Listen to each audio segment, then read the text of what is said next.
Let's be innovative. Let's challenge a norm. Let's raise the bar. Let's be the elite.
To be the best, one must beat the best. Ovals, road courses, the streets of iconic cities, race after race, the top sim racing IndyCar stars will battle it out.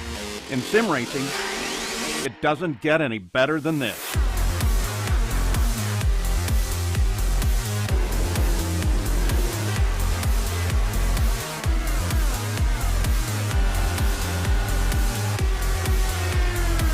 This is their battleground, for the checkered flag, for the glory, for the right to say they are the best.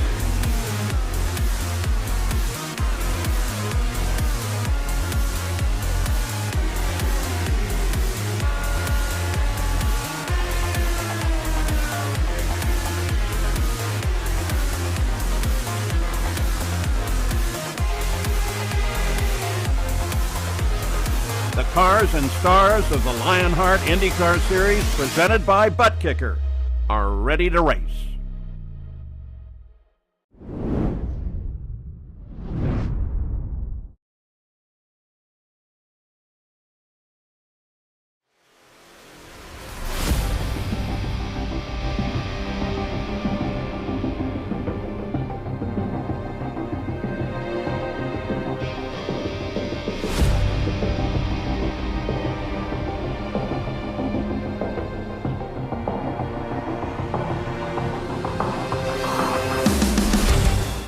There are some races that are bigger than championships. As Lionheart makes its pilgrimage to Speedway, Indiana, the drivers steel themselves for what lies ahead. A grueling 500-mile race to survive, all in the aim of crossing the yards of bricks first, a winner. The fact that double points are up for grabs won't be forgotten either, as drivers imagine what lies ahead. This is Indianapolis, and this is the HyperX Indianapolis 500. Hello everyone, and welcome back to RaceSpot TV and coverage of the 2022 Lionheart IndyCar Series. The Lionheart Racing Series is powered by HyperX, makers of premier gaming gear like the legendary ultra-comfortable Cloud line of gaming headsets. For more information on HyperX products, visit hyperx.com. My name is Arjuna Kankipati, alongside in the RaceSpot TV commentary booth is the one and only Justin Prince. And Justin, let's dive straight into our butt kicker pre-race show, because this is the race that drivers will have marked on their calendars as the one they want to win. The chance to make history is on tonight. The chance to join an elusive club. The chance to be able to win in front and at one of the most prestigious racetracks in all of the globe. When it comes to Indianapolis Motor Speedway, no other feeling describes that, of being able to kiss the bricks, to be able to climb the fence, and be able to drink that milk by winning a race here at this racetrack. Whether it's virtually or in the real world, it always is a staple to be able to win at when it comes to motorsports. Here's a look at your next level racing schedule as we inch closer to the halfway marker of the season. Qualifying for today's race was a couple of days ago on Wednesday, so it was in effect back-to-back for the drivers after our first trip to the Suzuka International Circuit. Mosport, midway through July, will play host to the final race in the first half of the campaign. Let's talk to you about your butt kicker driver standings, and let's talk about the man that has snapped pole position up for today's HyperX Indianapolis 500. Phil Krause has been on a roll. What more can you say? 4 pole positions this year, 7 of the 9 victories, and he's in the best starting spot today, JP, to win at the Indianapolis Motor Speedway. A great starting position, to say the very least. Momentum right on his side as well, with 7 victories in 9 top 5s and 10s on the season. The question is, can Philip Krause maintain his ability to build houses in HyperX Victory Lane, but this time here at the most prestigious of them all when it comes to this series? Let's take a look at the HyperX team standings. When you look at 3 drivers from 2 teams represented inside of this top 10, it's no big surprise that it's 1-2, the private label Team Hype and Powerslide Adrenaline 1 and 2 in the series standings. Madworks Motorsports have been impressive, so have the likes of Synergy Motorsports Silver. Let's see what they can do. But now we'll take a quick look at the butt kicker rookie standings, where again, because Phil Krause leads in the overall standings, he leads here as well. But watch for Caleb Bensi. Did not enjoy the best of runs at Suzuka, JP, but we still know what quality he has displayed in the first 9 races of 2022. Not the greatest qualifying runs on Wednesday, but Van de Sande, I think you have to keep an eye on in particular, Arjuna. He was the quickest out of the individual laps. He crashed on lap 2. So starting at the back is second in the rookie standings and overall standings. Let's take a look then at your Gomez Sim Industries Lionheart IndyCar Series details. It's season 10 in year 9 of the Lionheart Racing Series. We're campaigning the modern American open wheel racer, the Dallara IR18, with a custom fix setup and in-car tools built by RaceSpot's own Andrew Kinsella. Drivers are fighting for just over $10,000 in cash and prizes. And our winner here today wins so much on the line, including a Moser Racing direct drive wheelbase and steering wheel. It's the second of the Triple Crown, so double points are on the line. And this is a race which, like I said at the start, everybody will want to win. In year 10, it's time for Trip 10 to the Yard of Bricks. It's the closest ever finish in series history, took place here 10 years ago. Only twice has the winner started outside of the top 10. So many stats to watch here, but most significantly to me, JP, is the fact that pole position was converted into victory lane 12 months ago. That being said, it's very difficult to do so. Just twice overall. Adam Blocker became the first 2-time champion since Jonathan Goch by doing so last time out. The question is, can he do it again? Is the major thing. Remember that first race with the photo finish? That was the other time the pole sitter won back in season 1. What a race we've got in store for you here today. 200 laps, 500 miles for drivers to survive, to endure before they look to get to the end of this race in victory lane. And JP, I mean, we talk about strategies. Fuel saving always important here at Indy. It's always important to make sure you execute your strategies. Window today about 28 to 29 laps in open traffic. Could go as long as 32 with the draft. Keep an eye on that as the night progresses. And part of a race at Indianapolis is in the festivities. We've got our own here at RaceSpot TV. Let's start with today's national anthem.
delighted to be back home again in Indiana.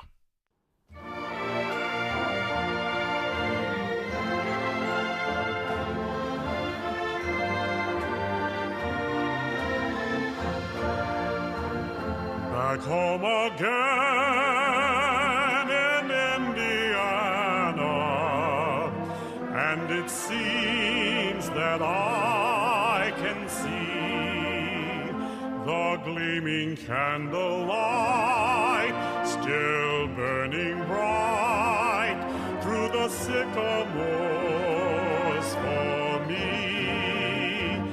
The new moon hay sends all its fragrance through the fields I used to roam.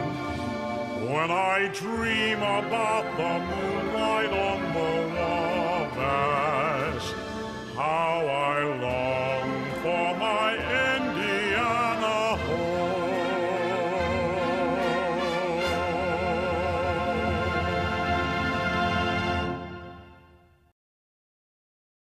The time for festivities is over. It's time to go racing at the Brickyard. Let's take you down through your butt kicker starting grid.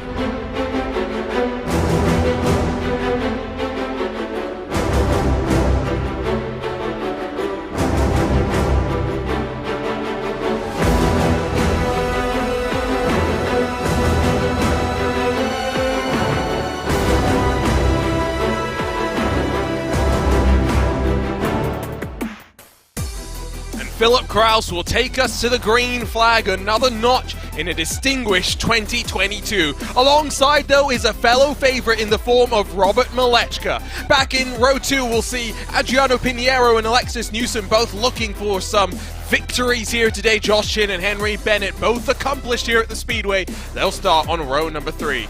AJ Musselman and Andrew Kinsella 7th and 8th while completing the top 10. Matt Taylor and Brian Beard look for a good finish in this double points race. Matthias Kraus and Joe Branch 11th and 12th positions. Rolling from 13th will be Michael O'Brien, while on his outside will be the 35 Aero X racing machine of Paul Jenkins, Chris Fowler and Jason Galvin right behind them.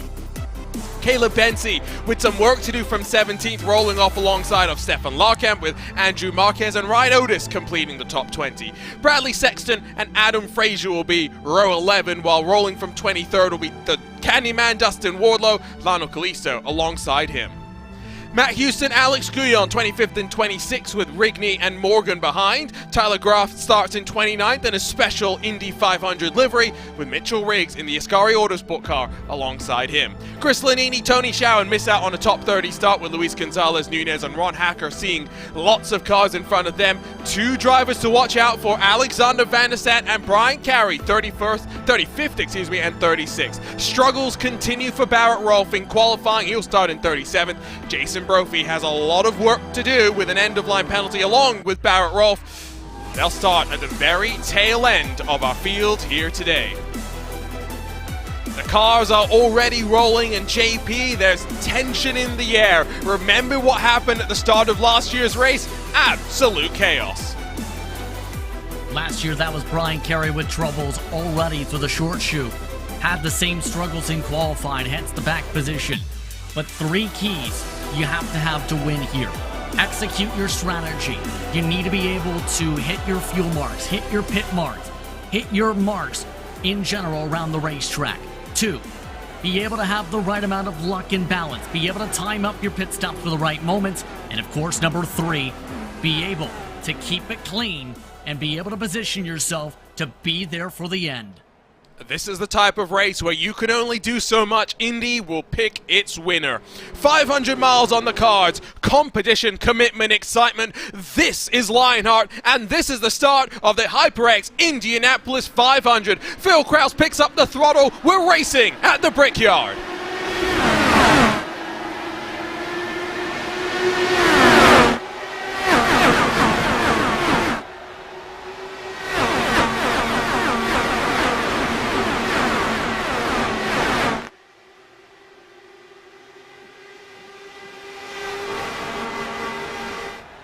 A nice tidy start at the front of the field. Only change saw Henry Bennett be passed by Joshua Chin, who's looking to try and maybe get Alexis Newsom. But to the race lead goes Robert Malechka in the swap drafting that will be the story of the race. We're not going to get too excited about this, JP. We know back and forward at the front they'll go time and time again.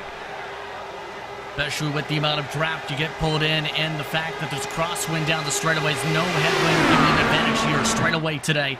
Philip Cross doing exactly that with the swap back already, but nearly kissing the wall doing so this time to the short chute.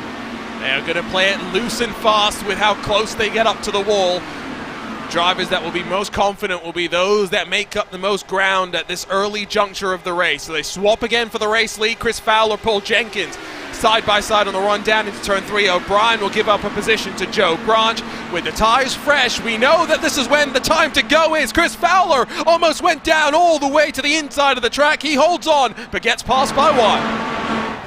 What a save from Chris Fowler. That takes a lot of car control to do just right to make sure you don't slam into the inside wall. One more miscorrection, and Fowler might have had his race already done on lap number 2 there. Matthias Kraus has lost 2 positions, now passed by Brian Beard as they funnel their way through turn 2 for just the 3rd time today. Back goes Malechka for the lead, and you see the choo-choo train that's forming. It is important to note, JP, we've got a big field here today. Yeah, 38 starters for this year's running to the HyperX Indianapolis 500-mile race. A massive field, to say the very least, in this midst. And keep in mind, it can be difficult to go from the back to the front. You need to nail the strategy just right and have the right amount of luck to be able to charge your way through this crowd of cars today. Strategy is what many of those further back will be looking to try and use to work their way forward. Fuel windows here anywhere from 30 to maybe 33 laps, depending on how much fuel saving is going on. At the front, it's still a back and forth fiesta, but this time it's a little bit closer. Piniero's lurking large. At the iRacing Indianapolis 500 earlier this year, we saw that the car third in line was struggling to work its way forward. We may be in for an interesting race here today, JP, because Piniero is keeping them honest. You're right there for the taking to try and make some pounces for positions, just not there currently. Just that aero wash is a major impact if you want to try and run wheel to wheel around this racetrack here, and Piniero just can't do that right now with the aero wash. He has the fastest lap of the race so far, lap times in the just under 40-second bracket. A lot of the cars further back in the 41s, and at this juncture of the race, if you're someone like Jason Galvin who's up 5 positions, you begin to ride a little bit more. You begin to understand that you're in for a long old slog. Let's see how they'll come to you the deeper you get into one of these very taxing fuel runs. Let's grab a look at what happened then to Chris Fowler through the short chute of turn 3 and 4, because this was close to bring out a first caution of the race. See it right here on corner exit. Just comes a little bit on up, trying to find that hole. Good save by Fowler, avoids wing damage in turn. Keeps it on going and keeps it steady. In the midst of some of the battling, here's a look in particular from Bensy, who has the perfect opportunity to showcase this. Right there he sees a hole. Was a little bit of air either way, but still was trying to go towards that hole, and that was opening. As very close on the outside, Jason Galvin will get around Brian Beard. Those are some risky moves for this early in the race, but if you feel confident, you've got to go for them. Joe Branch looking to get past Brian Beard. Beard struggling a little bit with these tensions building up, and remember, the more you fight, the more you lose ground to the cars in front, as it pulls each of those drivers back with the different lines. Des Kraus with the perfect viewpoint of this as well. They are nearly a second back now in the battle between Galvin and Taylor.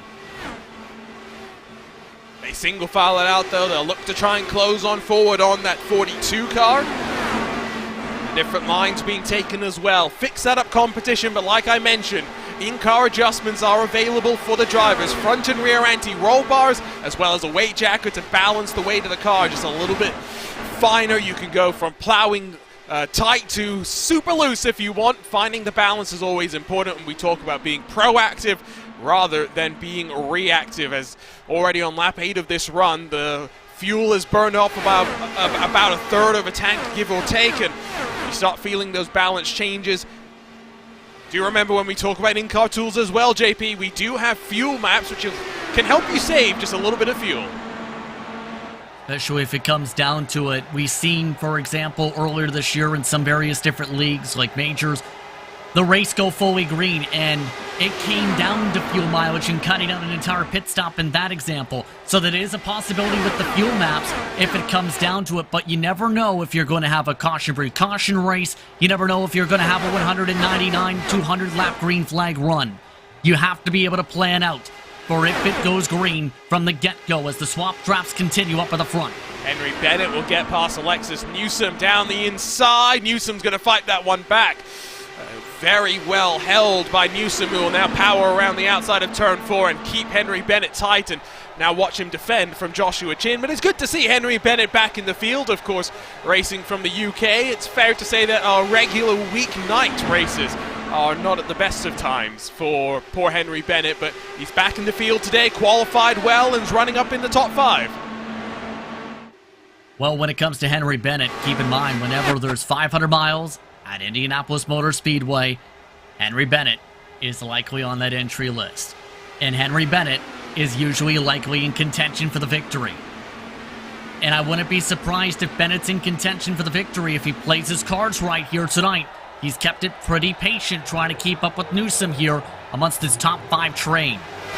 Now in terms of these cars up front, who do they have to work with? Malechka will have Henry Bennett, Andrew Kinsella inside the top 10 to work with. Phil Krause's Joshua Chin, and then Adriano Pinheiro, as much with Alexis Newsom, independent in some regard. Newsom will have the assistance of AJ Musselman, one of his better qualifying performances of the season, up inside of the top 10, excuse me.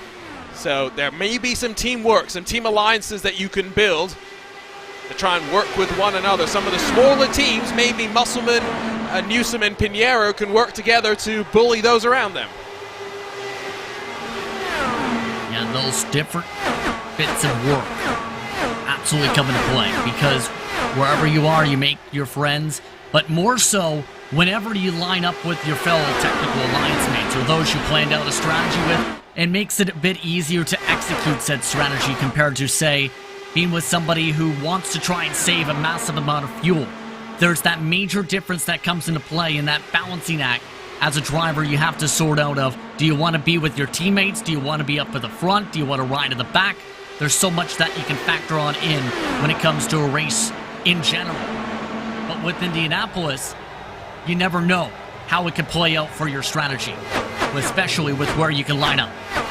Two drivers that are trying not to ride too far back in line is Tony Schowen and Alexander Van der Sande as they run head-to-toe in the Powerslide Motorsports camp. Van der Sande's +8, Schowen's +6. Stalled out in about 26th for the time being, tucked up behind Matt Houston, Lionel Calisto, and Dustin Wardlow. Is still back and forth. They go at the front of the field, much more sedate and relaxing, some would think, further back in the pack. But we know, JP, that this is where dirty air plays such a big factor, and this is where you can get past. It's going to take some working, and Tony Schowen is working all over the rear wing of Matt Houston. Takes trying to run different lines. You can't run the same line wheel to wheel. You have to also set it up to be able to build up the draft. Right now, Tony Schowen, a good example, is trying to save a little bit and use a little bit of that second and third line more so than try and go for a send on the inside with the ability for the driver to pinch on down. So you need to be able to try different marks, try and find clean air, search a little bit line-wise. The tough thing is making those second and third lines work for you fully to complete the pass. This very much is an endurance race as well. Tony Schowen might lose out to Van der Sande. You saw him get a little bit loose on the exit of turn 2. But if we go green from here, we're looking at still about 2 hours and probably 10 minutes of racing to the end from here. Try staying focused for 800 perfect left-hand turns, all the while dialing in the car with the in-car tools, all the while watching for the dirty air in front of you. It's a delightfully fun challenge for those that get up for this sort of a race. Matt Taylor, Jason Galvin, AJ Musselman starting to drop backwards from Andrew Kinsella. Musselman sliding backwards after that great qualifying performance. Musselman was one of the top qualifiers, in fact, in terms of those within the same tenth of a second bracket.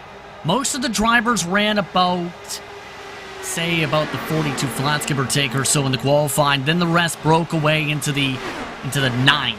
And that was the difference, as a near contact Taylor, as we take a look at the battle for 12. Matt Taylor very, very close to being collected in something with AJ Musselman then as they work their way in towards turns 1 and 2. Again, a close moment that we survive. Fowler gets past Paul Jenkins for 16th position. There are definitely cars making moves. There they are, still side by side. Jenkins working the outside, and I think it's the third or fourth time so far in these opening 16 laps, Shapey, that we've seen a car try and go down low and maybe even lose out, unable to get moves done. That's why so many drivers are trying to make that outside groove work with the draft lock that can come into play a bit. The tough thing is that top group doesn't have too much rubber built up yet amongst these drivers. It was a clean practice slate with some of the rubber built up from the practice, but they only have 30 minutes to build up the rubber before the green flag flew for tonight's race. So in other words, you have to make sure you have your tools set up and you have the comfortability and pace if you really want to make that outer groove work, and hope it works. For many of the big teams, the few weeks after the month of May that they don't have to think about Indianapolis is bliss. They don't have to think about setups. They don't have to think about strategies. They can just enjoy some time. But this is the first race post-May, which all of these drivers will have been focused on Indy 4. It'll all build up, of course, as well to 2022 running of the open wheels 500-mile race. We talked about the progress that Tony Schau and Alexander Van der Zat had made earlier. Let's talk about the relative lack of progress that Jason Brophy and Brian Carey have made up so far. Brophy wasn't too looking forward to the idea of starting all the way at the tail end of the field at a race here at Indianapolis, and well, the opening 18 laps are playing very much out in that train of thought as Barrett Rolfe looks low on Chris Lanini. Barrett Rolfe just able to get that pass done for 32nd, and that's the price you pay for the EOL. Now you have to essentially try and claw your way from the very tail end of the pack on forward, and that is not an easy task to do. It's been done in the past in terms of winning mid-pack.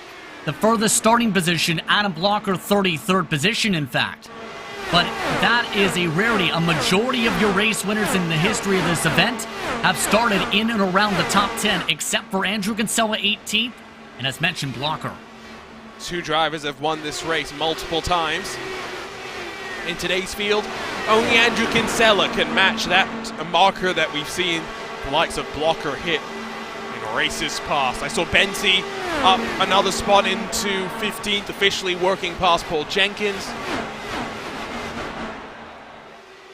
Of course, for these drivers, the second of these double points races, we know how important they are, but maybe more importantly, to some degree, JP, is the fact that this is at the end of the first half of the season, at which point two of those double point Triple Crown races will be done, and the next one bookends the season. They have to wait all the way to December for that next opportunity at double points. So for some of these drivers, they know that today is very much going to set up the rest of their championship hunt. And a big sprint indeed, with a lot of different racetracks we've seen in the schedule earlier on. You have Michigan mixed in for 200 miles. You have Iowa coming up. You mentioned Canadian Tire Motorsport Park coming up as well. Barber's mixed into that. Twin Ring Motegi on the road course. There are so many different potential kinks in that schedule for you as a driver that you never know, or there are some potential unknowns is the major question mark. So it's the matter of when you have double points, Arjuna, this early on in the campaign, you better score good points in it if you realistically want the championship. Still going back and forward at the front of the field. Take the time to talk about, well, the drivers so far of 2022. Yes, we're not even halfway through it, but to some degree it feels academic that Phil Krause is waltzing his way to a championship win. 19 career starts, 16 of them inside of the top 10, and every time he's inside of the top 10, he's inside of the top 5. It took him one or two races to get that first victory under his belt, but since then has won more than half the races he's been entered into.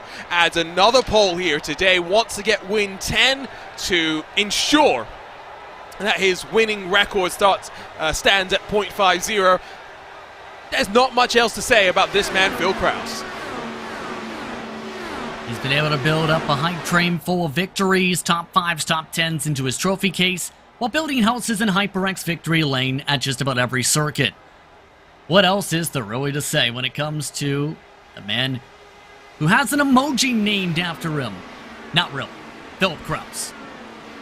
Hey, if you're part of our Blame Club on YouTube, you can use emojis with commentators' face on them. Phil doesn't have that, although I'm sure he will very, very shortly. Crossing the line, lap 23 will be in the books as we work our way towards the first pit cycle of the race. And we try not to talk about it too much. We want to give our drivers the benefit of the doubt, but what we know, JP, is pitting here at Indy is no easy task. You're stripped of downforce. You're not using the brakes very much, so they're very cold. When you come onto pit lane, onto the pit limiter button, you've got to be very careful the car doesn't snap around on you. It's a high pit lane limit as well, so when you're coasting into your box and getting on the brake for the second time, it's equally easy to lose the balance of the car. 60 miles an hour, the speed limit here for today's race. And the tough thing is, especially if you're having several drivers pit at the same time, you want to build up some space to be able to fully charge into the pit lane and be able to get yourself to the yellow cone. But that chopping of the brakes, you don't want it to where you lock it up, lock up those firestones, spin that car out, smack that car into the wall, and stack up the pit entry. You want to be able to keep it nice and smooth, while also making sure you don't leave too much time, if preferably any time, on the table in your entry all the way towards your pit lane entry box. If you're only a couple seconds back from your race leader, you won't go a lap down, but the further back you are, the more in danger you are of going a lap down when you come to pit road. We talk all about this because there are drivers that we know and expect that if we went into a fuel mileage race, which technically it really isn't if it's a complete green flag run, but you look at someone like Alexis Newsom, always good on fuel. You look at someone like Joshua Chin, who's known as a prodigious fuel saver, but the man that I think we really should be watching for, if that's the case, is the man that's up to 25th position, now plus 10 from where he qualified. Alexander Van der Sant, after crashing in qualifying, is up to 25th. Just taking his time right now, waiting to pick his spots, right now riding behind Lionel Callisto in this case. And you're right on that strategy, because when it comes to today's briefing, it was talked about a 6 or 7 stopper without the trap factored into that, Arjuna. Meaning, if you elect to go on and push a little bit, you might get yourself to where you need that extra stop at the end of the race. It's within 5 laps of the checker flag, mind you, if you go 28 to 29 laps. So that math of just a lap per run could be huge for how it adds up for the checker flag. And if you cast your mind back to the month of May here on iRacing, it was in the 13th running of the iRacing Indianapolis 500, looking like a fuel mileage race that Alexis Newsom, with help from her teammates at Team i5G, was on course to win. But then we had chaos. Cautions breed cautions. A one-lap shootout led to Christian Steele becoming yet another winner in the storied history of the iRacing Indianapolis 500-mile race. For the 2 cars at the front, they've been punching the hole in the air. They are not far away from being the first to grace us with a trip down pit lane. Will Malechka blink first? Will it be Phil Kraus in the pink and black number 19 private label Team Hype car that comes down on towards the pit lane? Stefan Larkamp has lost a bit of ground this time around. Passed by his teammate in the form of Andrew Marquez, and you can see the gap up to Ryan Otis. They are in danger of losing the draft. And that draft extremely important for him to hold on for the main pack, because without the draft it could be about a couple tenths of a second difference in terms of lap times. Marquez, Larkamp, Frazier and company, though, have already lost it by more than a second plus. That's the tough thing. Pit window is coming. Malechka the third, indicating the pit window is open for him. So will Kraus follow him in? Both cars peel off to the left, and they've got to be careful getting onto the anchors. Kraus locks up, but both cars sliding their way down onto the limiter line. Look like they get away clean with stop number 1. If you want to cast your mind back to May, I know Phil Kraus might not like me talking about this, but in a battle for the lead of the race, Phil Kraus came onto pit road. When he left it, he made a mistake and ended up crashed out of the race. One change for these drivers after that race in May is they cannot swing out as wide as they used to do in the short chute between turns 1 and 2. So watch here as Phil Kraus has a much quicker time on pit lane to roll off a full second and a bit in front of Malechka. Kraus will be unable to swing out wide. You see that white line demarking the difference between the apron and the racetrack itself. Drivers are no longer allowed to cross. That means less sketchiness, but maybe losing a little bit more time on pit exit. On top of things for Malechka the third, we've seen a little bit of a backup because he was too far to the right. So a major amount of lost time for the battle for the race lead. Kraus with a chance to pull off and away. Pinheiro and Newsom are now in the midst of a swap trap for what's now the race lead in turn. Working lap 31, can they extend much further? We saw drivers take stints up to 34, 35, even 36 laps was possible for the bravest and the best of the fuel savers. But Newsom unable in the spot that she was in to really do too much fuel saving. Paul Jenkins will lead and Andrew Marquez and Lionel Callisto down to pit road. It's getting increasingly busy as drivers try to execute on pit lane. This was around the lap we talked about towards the edges of that pit window. Penske projected to come in this time. Larkamp coming in this time. Jason Galvin this time. Kraus this time. Start lap 33. And this is with the major amount of saving within this draft, and that's the major thing. Pinheiro was riding, just waiting along that line. Newsom was waiting along in that line. Guess what?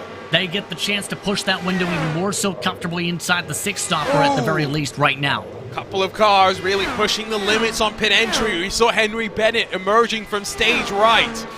Now, was that potential trouble for the 07 in today's race as he returns to Lionheart competition? Looks like all cars have gotten away cleanly, at least on pit entry. Can get dinged by the automatic race control on pit exit. So Bennett will drop and roll.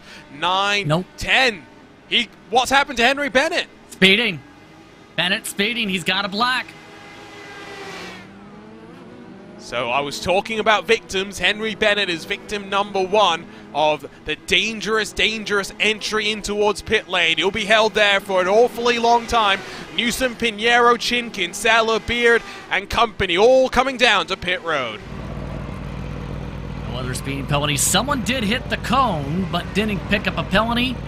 Newsom with a bit of a slide up to the box, still able to make it rolling in nice and softly though. The only driver in the field who has stretched it further, Barrett Rolfe, who is on his lonesome as the race leader, off and away. Newsom jumping Pinheiro. Well, Bennett will roll with the pack that he was in, albeit one full lap down. Henry Bennett needs the caution to come and save his chances of making it to HyperX victory lane. In terms of undercut or overcut, it's fairly stagnant between those two calls. Phil Kraus and Malechka, 4 laps already into their stint as they swap for the race lead. Good recovery from Malechka the third after a rough pit entry into the box. But they are still in control of this pack. Pinheiro losing touch though a little bit to Newsom. In fact, just about has lost the draft after this window. It is opened wide up since the green flag cycle of pit stops. Who executes the best is the one that will emerge on top. Newsom was about 3/10 quicker in total pit lane time as compared to Pinheiro, but that doesn't include the time to actually slow down and get back up to racing speed here. Let's take a look at what happened then with Henry Bennett as he tried to work his way onto pit lane. You're going to see on the brakes, locks up the tires and slides into a one-way trip into Payne City. 42 seconds back, the only driver a lap down. Not only over the speed limit by 10 miles per hour there, but also to the left of the pit cone. Not how Bennett wanted this to play out. But the swap drafting continues. 4-lap difference on them on the undercut. And this is where the chess match is really coming into play in terms of the fuel. With them, if they were to go 30, 30, 30, and so forth, break it down simply, you have the math where they go in for the last time for 20 laps to go. 5 laps, 4 or 5 laps on extra stint, that puts Newsom and Pinheiro into the 1 less stop window for a 5 stop instead. Let's jump around the field and see some of our featured onboard cameras for today's HyperX Indianapolis 500-mile race. Riding with the Graphics Esports onboard camera, it's Tyler Graff in the 98. Graphics Esports, world-class design from the real world to virtual. Today, with the SimRace 24/7 onboard camera, it's Andrew Kinsella. Visit simrace247.com, where sim racing is for everyone. And with your HyperX onboard camera, it's Aaron Morgan in the 24. Whatever you play, however you play, HyperX knows we're all gamers, and HyperX is always ready to game. A good look on board there as Aaron Morgan lost out to Matt Houston in that 66 machine, who made up some ground through the pit stop cycle. Another one of the cars trying the undercut strategy that might lead, if we go green from here to the end, to an additional pit stop compared to the rest of the field. 38 cars started, 38 cars still running, only one car one lap down. Henry Bennett with troubles on pit entry. We saw it on the RaceSpot TV replay. Overcommitted, ended up one lap down, 50-second stationary in the pit lane. And Justin Prince with the first cycle done, the first green flag pit stops under our belts as well. Who's looking in a comfortable spot when you cast your eye across the field? Of course, we talk about the top two, but I think Newsom and Pinheiro are in a decent spot as well, because especially Newsom, Alexis Newsom can just watch in the popcorn seat, munch away as the fuel gets saved, and boom, Newsom has a great opportunity to potentially go for a one less stop strategy to try and win the race in the long term. It's the matter of staying committed to it. That's the critical thing. Right now, Newsom's not in a position to go for the swap draft, obviously. You have to stay within the draft, though. Also liking what I'm seeing, though, from Jason Galvin, who's up 7 spots in this race, also in a solid spot. Looking to battle it out with Matt Taylor still a little bit, trying to catch back up to him, in fact, with AJ Musselman. Galvin, one of the bigger movers up towards the front. Biggest mover overall, still Van de Sande, who's still in the back in 19. Van de Sande is working his way forward quickly, only 12.5 odd seconds back from your race leader, even though he started at the very tail end of the field. And 4-lap qualifying always makes things a little bit more special. What makes it even more fascinating, even more of a pressure cooker environment, JP, is the fact that we had the HyperX race for the pole this past Wednesday. Drivers got one attempt, and that was it to go out there and qualify. Some rose to the pressure, some unfortunately stumbled and crumbled. A few drivers did hit the wall, just a couple though. It was a pretty clean qualifying run. Most of the drivers separated amongst the top 25 by about a tenth or two on the average of the 4 laps. But the major thing, too, that popped up was the nerves. Because some of them said it was the most intense qualifying session they'd ever taken part in. Others, they were saying, don't remind me of my apathy in terms of my focus, as in they were very calm. It was a difference of the spectrum, and the expectations were high for some. They lived up to the expectations in most cases that qualifying day. Some are used to the pressure, some are not so used to the pressure. These one-time qualifying attempts are a staple, of course, of Indianapolis racing. And so it's good that we at least get them here today. Right on board with Jason Galvin down the back straightaway as he works his way in the draft of Musselman and Matt Taylor in front of him. Brian Beard's comfortably tucked up behind. They're all settling into a rhythm now. Big windows and big gaps on track are being brought open by this pit stop cycle. You can see 4+ seconds to Kinsella up the road. We have 6 cars breaking away for the lead. Kinsella not completely out of it just yet. As a matter of fact, Kinsella has reeled his way back into it. Was about 1 second back of Josh Chin. Has been able to reel in within 8 tenths now. So the gap is shrinking. You see the battle on screen though. Galvin not backing down. Matt Taylor trying to run away as Musselman slips back. Musselman is on the same strategy as Taylor and Galvin, mind you. Textbook there for Jason Galvin. Just wait for the opportunity on the outside to open itself up. There's the look at that leading choo-choo train. Kinsella hanging back a bit, not going to gain the most of the fuel saving. Do remember Henry Bennett's entangled in the pack as well, probably the best way to describe it. 38th and last, 1 lap down, but can still benefit from the fuel saving of those around him and run to their tempo, maybe even work with Andrew Kinsella to work their way forward. 30 minutes into this race, it is starting to fly on by. Nice long green flag runs, that's what we've known to become accustomed with here in the Lionheart IndyCar Series. You gotta love these long runs like this and the clean, respectful racing we've seen throughout the pack today. Especially when they zip on the brakes here at Indianapolis Motor Speedway, already approaching the quarter-way mark. That's how quick this race has gone so far, and that's how clean a lot of the battling has gone on, to say the very least.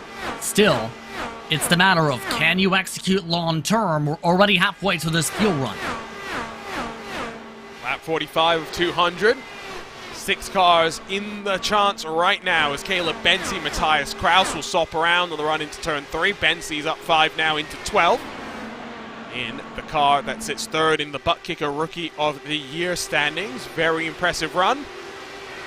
Just happens to be in a rookie class that includes the likes of Malechka and Van der Sande. Not a rookies by any means in the Stellara IR18. Back and forth they go, snaking their way in towards turn number 1. Van der Sande's again up to 19th. We'll track his progression. In terms of drivers that are struggling the most, outside, of course, of Henry Bennett, I think the big surprise is potentially the slide backwards that we see from Lionel Kalisto, and maybe even Tyler Groff as well. Both drivers losing spots, and Tyler Groff in some trouble, down on the apron. And pulling off into the pit lane, in fact, with the garage. What happened to Tyler Groff? He was running just fine, it looked like, but I think he's hit the wall for mandatory repairs. Yes, Groff is done. My, oh my, just when we were talking about 38 cars in this race and still surviving, Tyler Groff becomes victim number 1. Let's have a look at a Race Spot TV replay then straight away and see what happens here. Through turn 1, up in the groove, and oop, that's a slight contact, but that's all it needs to damage the car significantly. That was what we talked about, an incident from the start of the race for last year's running. See, already can tell he's a bit tight, still shuffling to the gear, slams the wall. That's mandatory suspension damage.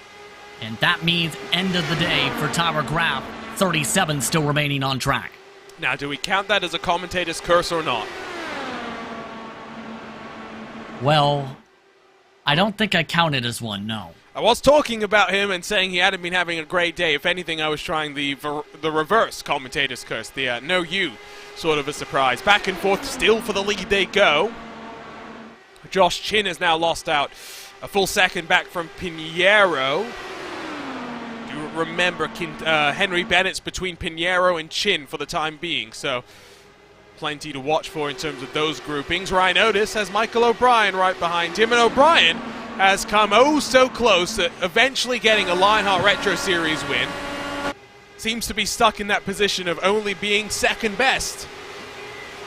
But the 45 car, down 2 spots from where he started this race, still running nicely in 15th, JP. Not where he started the race, in fact, and he's hoping that the car message that's on there doesn't happen. He is getting tight with the aero, washing a bit of smoke in the back of the pack there. That was Stefan Larkamp. I'm glad I was on mute because I just made some rather uncomfortable noises to myself. But that was suboptimal, and Stefan Larkamp was very lucky not to loop it by himself. Yeah, able to hold on to it, bringing a big puff of smoke from that and scaring a few drivers, to say the least.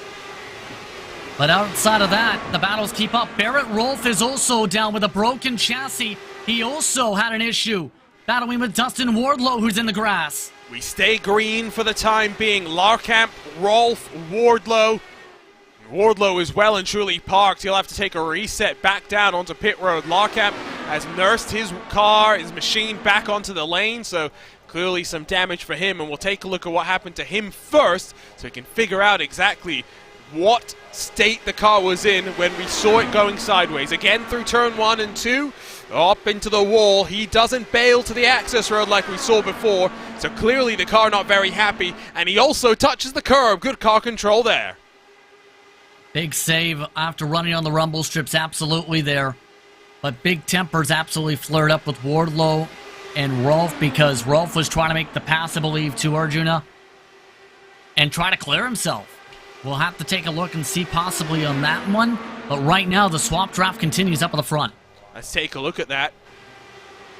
So it was right behind what we were just seeing with Stefan Larkamp. And you're right, Rolf just pushes up the track, washes the Candyman up into the wall, and somehow we stayed green. That was very, very lucky. Especially with all the body parts flying around from the chassis, as well as the wing parts. Adam Frazier's already had to come down to the pit lane as well all of a sudden, so Frazier, now with an issue as well, has just parked it for the rest of the evening. Larkamp, mandatory repair still. One by one, they are dropping like flies. Let's have a look at what happened to Adam Frazier into turn 1 again. Deja vu, third time we've seen a car up into the wall and plowing. They're starting to struggle. I wonder if the wind is playing a slight factor here today. Well, I don't think it's moved so much because it's still facing over top the grandstands, going towards the back straightaway. Straight angle. 90-degree angle, in fact. 47 degrees Celsius, the track temperature a little bit higher. 75 degrees Fahrenheit, still the air temperature for reference, 117 Fahrenheit track. I don't know if it's necessarily the wind, just that turn 1 factor of things getting tighter and tighter as the race goes on, starting to really kick up in the pack. It's a close race so far, past the 50-lap marker as Alexis Newsom got very close to running herself straight into the wall. 38 started, 33 now running. Only Henry Bennett, 1 lap down, is not on the leading lap. Fascinating race so far. It's been green from here, even though we've had multiple moments. Could this be the first ever time that the Lionheart Indianapolis 500 for this IndyCar Series goes caution-free? The lowest marks before this, 2 cautions back in Season 1, and then a couple of years later in Season 3. As it stands, 2 men have controlled the tempo of this race in Robert Malechka and Phil Kraus. Pinheiro's starting to slide backwards as well, JP. What are you seeing from the 56's car? Right now, from what I'm seeing, trying to change up lines still to get some clean air against the front of the nose. But the main thing for Pinheiro is, I feel like based on what he's trying here, he wants to stay in the draft, but he also doesn't want to push the issue, right? You don't want to put yourself out of the projected window to cut out a pit stop. So Pinheiro's kind of in a balancing act here to try and sort which way does he want to go to hold up here. And the tough thing is, Malechka, Kraus, and Newsom are pulling off and away a little bit now the past couple laps here. It's slight, but half a tenth there, a half a tenth here. It all starts to add up. This time by Newsom, actually a bit slower than Pinheiro, so Pinheiro closed very slightly, but compared to Kraus and Malechka, he is definitely a little bit down on speed, waiting for his opportunity to get into the lead of the race. Henry Bennett has been cleared by Joshua Chin, who now sits about 8 tenths back from Adriano Pinheiro. And going to what I was saying earlier when it came to the iRacing Indianapolis 500 earlier this year, Alexis Newsom was the one getting the fuel-saving help from Team i5G. I wonder if Henry Bennett is doing that right now to Andrew Kinsella, because guess where he has slid right into? The perfect fuel-saving margin for Andrew Kinsella. Kinsella's lost a bit of time to Chin, but I don't know if necessarily that's the major panic yet. The tough thing is, the lead pack is running 40.8. Kinsella is massively tight, though, in the midst of this draft now of Henry Bennett. Still back and forth for the race lead, looking up and down. Starting to stall out is Van der Sant, but Jason Brophy is now plus 14. He's working his way forward with Tony Schowen and Aaron Morgan as well up the road in front of them. Yes, they've been large benefactors of the 5 or 6 cars having trouble, but Jason Brophy trying to carve his way through the field inside of Tony Schowen. Well, Tony Schowen giving him the space is the main thing. There has been tension there. Not too much. Pit window indicated for next time by as well. Keep in mind, the window is now open for some of the drivers in this pack as Brophy can't get it done. Relative ease is how you describe the swap drafting affairs at the front. These are two very experienced drivers who are giving just enough rhythm to let drivers go, and as JP indicated, down to pit lane they come nice and tidy on the entry once more. Robert Moechka the third is sped. Moechka the third sped at the cone. It looks so neat and tidy. He didn't even lock up in comparison to Phil Kraus, but it is Malechka with a speeding penalty, the second Powerslide Motorsports driver to have sped, so far today. When he tried to get back in the gas, Arjuna, 5 miles an hour too quick. You see nice and tidy, but right here he's at 64, gets out of the gas, realizes it too late. He's crossed the sector mark. The moments that define the race. Phil Kraus rolls. Malechka will be there for about 20 seconds longer, JP. 40, in fact. The stop and hold for the speeding, that's a lengthy stop. That's going to take Moechka the third to a lap down behind Bennett, possibly. Or if not, battling with Bennett for the first driver, a lap down. And remember, no lucky dog, meaning they have to hope for a caution. Cautions do tend to come out when we are in that cycle of pit stops. We've already seen just how easy it can be to make a mistake in turn one. We've seen how easy it is to make mistakes on pit entry. Two drivers at the top of this field have already been caught out on pit entry. Here is a look at Van der Sat trying to get a move done on Paul Jenkins, who will hold him off for the time being. Van der Sat still trying to gather things together. And this is to be expected how difficult it would be for the 96 to cut through the pack. You can tell Van der Sat's got a lot of confidence. The tough thing is getting there, getting that mark, getting to the outside. He prefers the outside for the passes. And that's what he's been trying to do so much, and it's so difficult to do in the heart of the field. Here goes Joshua Chin down to the pit lane. Nice and early on the brakes for him. Doesn't seem like there's any drama for the 93 machine. Pinheiro, Newsom, Kinsella still out there and rolling on the track. Jason Galvin down to pit road as well. Those drivers making it 28, 29 laps respectively. So now it's going to be curious to see what happens for Pinheiro and Newsom. They now have a good opportunity to battle things forward for the rest of this race after the trouble for Moechka the third. Newsom picking up the run there. No indication from either of them quite yet when it comes to Pinheiro. Just taking that higher groove, and it looks like they will commit to the longer fuel save. If you're wondering why Joshua Chin came in a little bit earlier than normal, well, it was because his teammate Phil Kraus was left without a dance partner, so they had to make sure they had someone in line to be able to work together to try and swap back and forth. It's worked out fairly well. Joshua Chin has emerged just a couple of hundredths behind his teammate Phil Kraus. They'll work together and look to try and carve their way forward. Paul Jenkins on pit road. Alexander Van der Sat's also come down to pit road. It's a busy time again. Second green flag cycle of pit stops. Hopefully drivers will be a little bit less nervous than the first time, JP.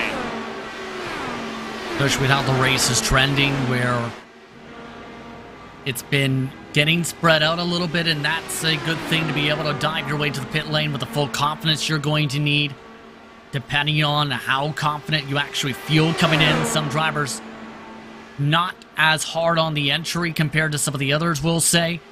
And there's that difference mark that can really cause some problems, to say the very least, if you don't have a driver in sync with their car and in sync with what their competitors are about to do. Bit of drama in the virtual paddock about some of the incidents that we've had so far. Like we mentioned, some races are bigger than championships, and drivers want to take full advantage of what is on the line. 32 laps now working for your race leaders as they continue to go. Kinsella's come down to pit road, now just leaves 10 cars at the front of this queue. For a couple further back behind them, still yet to come down on towards pit lane.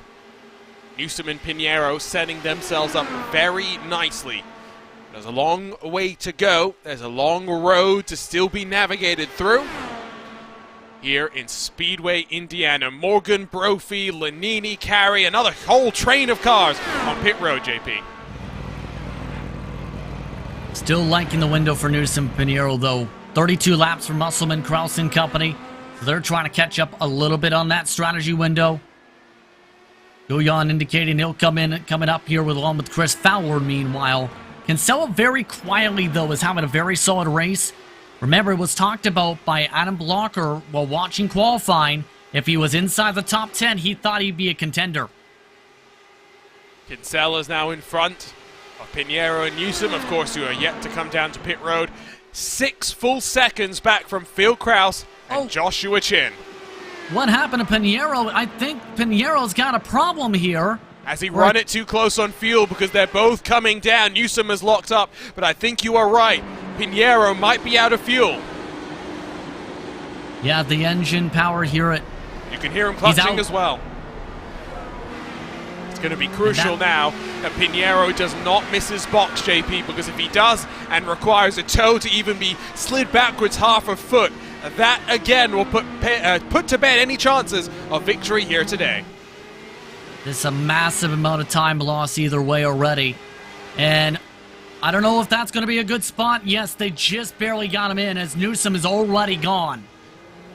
Pinheiro flew too close to the sun. His wings have been clipped up underneath him. There goes Newsom in front. You can see Chin and Krause who control this race. Newsom's going to struggle to stay in their draft. Trying to still pick up the speed, but no dancing partner now. Next nearest partner is Kinsella, way far back on the racetrack. So now, private label Team Hype has this race right where they want it to be. 1.5 clear of Newsom. Then a further 5 back to Kinsella, a further 4 back to Pinheiro. 5 contenders have become 3 in the blink of an eye. And JP, we talk about strategy. There is now a big gulf starting to form. And this is why we love these longer races. You set your stall out, and by the end of the race, we know whose strategy, whose calls have played out the best. Pinheiro back down to pit road. And Pinheiro's picked up another black flag. He might have gotten an unsafe pit exit, possibly. Not quite sure. But either way, Pinheiro, huge black flag. I mentioned it earlier. I wonder if Pinheiro just maybe ran out on pit exit a little bit wider than he was allowed to. Just like Henry Bennett's day was ruined in pit lane, Adriano Pinheiro's race has been blinked out in the flip of the coin. A call there. It doesn't look like anything on pit exit for Pinheiro, at least from what I was able to gather. Big drama. Indianapolis, I say it's going to claim its winner. It's not leaving without several victims. Alexander Van der Zandt is up into 8th position, JP. What a charge, and he's only 17 seconds back from the leader. All it takes is one caution to change everything. The execution in the pit lane has been flawless for Van der Zandt so far. That's where a majority of the spots been picked up by the purple and white machine. Now it's the matter of playing it smart as well, especially with battles like this for 6th up in front of him. Bensi wants to go. Van der Zandt, though, a little bit quicker and a little bit more confident on the 3rd groove. 70 laps in the books here for round 10 of your 2022 Lionheart IndyCar Series. We're in Speedway, Indiana for our 2nd Triple Crown race, the HyperX Indianapolis 500. Don't go anywhere. You're watching RaceSpot TV and the Lionheart IndyCar Series.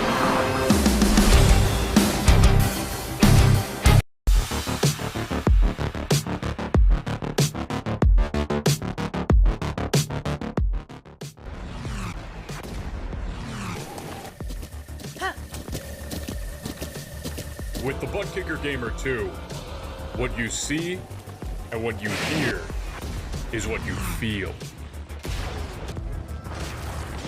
Butt Kicker. The future is feeling.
Welcome back to RaceSpot TV and coverage of your 2022 Lionheart IndyCar Series. We've made our trip to Speedway, Indiana for round 10 of this IndyCar Series. It's the HyperX Indianapolis 500-mile race.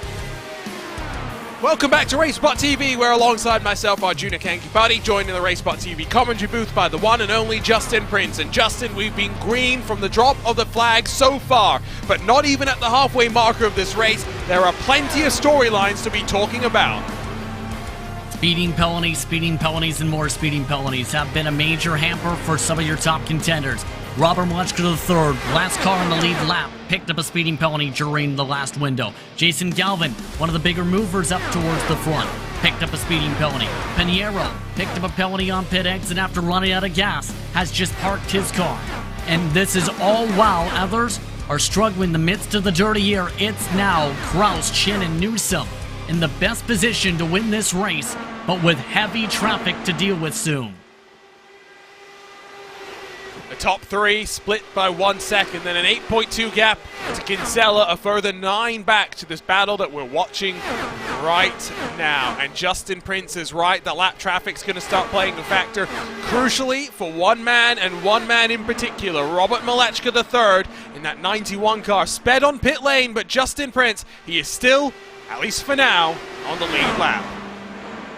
It's taken a lot of work to get to this spot. Keep in mind, you're dead even on the strategy. It's going to be important to play this smart, as Larkamp gives plenty of space now for the race leaders. Malechka III, I should rather say, needs to play this in a very solid position. Something just happened meanwhile to Callisto. He's now in with mandatory repairs. Another car falls by the wayside then. This time it's the 97 of Lionel Callisto. Again, 38 started. We're down to 32 still running, and we've been caution-free. A lot of these incidents have been solo car incidents outside of those issues for drivers getting onto pit road. I don't think we're out of the woods just yet. I'm expecting plenty more drama, especially into turn 1, where cars seem to be struggling. Extremely struggling with the aero wash, and that's going to be something drivers need to be able to be up on when it comes to the tools for the rest of the way based on these trends.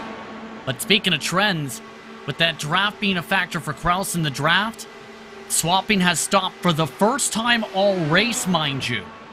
That's been a trend, the swap draft before this mark. We've reached that point where lap traffic is going to interfere enough. We've already seen that the car third in line has never been close enough to have a look to the inside, regardless of actually being able to complete the pass, not even close enough to have a look. And you can see Malechka's weaving back and forth because he knows that with Ron Hacker in tow, going 1 lap down is by no means a death sentence. Very much throwing the chances of victory out of the door. 79 laps clean. We expect some sort of drama at some point. Side by side in that gaggle of cars further back, AJ Musselman down the inside of Matt Taylor. Musselman not having an easy run, to say the least, for 5th position here. 19 seconds back of the leader, yes. But these drivers are not backing down. Matt Taylor wants to be amongst those in the swap draft leading this pack. Bensie's wanted to pass by a couple times. Van de Sant's right there watching all of this. Compared to what we've seen up at the very front to start the race, the patience level's about a couple notches lower compared to what we've seen. We think back to what we've seen so far in 2022. The best race, maybe Watkins Glen, in terms of battles that Phil Kraus actually had to deal with on track. You also think to the race that we had at was it Nashville, where he had to fight from the end of the field to work his way forward. We've been in for a fun 2022. if not for the fact that one person has won the majority of the races. I mean, Phil Krause showed some great potential last season, lived up to the potential this season. Some of the drivers who have shown good potential in the series the past couple seasons, such as Matt Taylor in this pack, mind you, Musselman having the best run of his season by far, though, Arjuna. Give him credit in the 54. Absolutely. Absolutely. Musselman always seems to have the pace, but doesn't seem to convert it always with qualifying. Up 2 positions so far today inside of the top 5. Bensie's plus 10 to recover from a stumble in qualifying for him.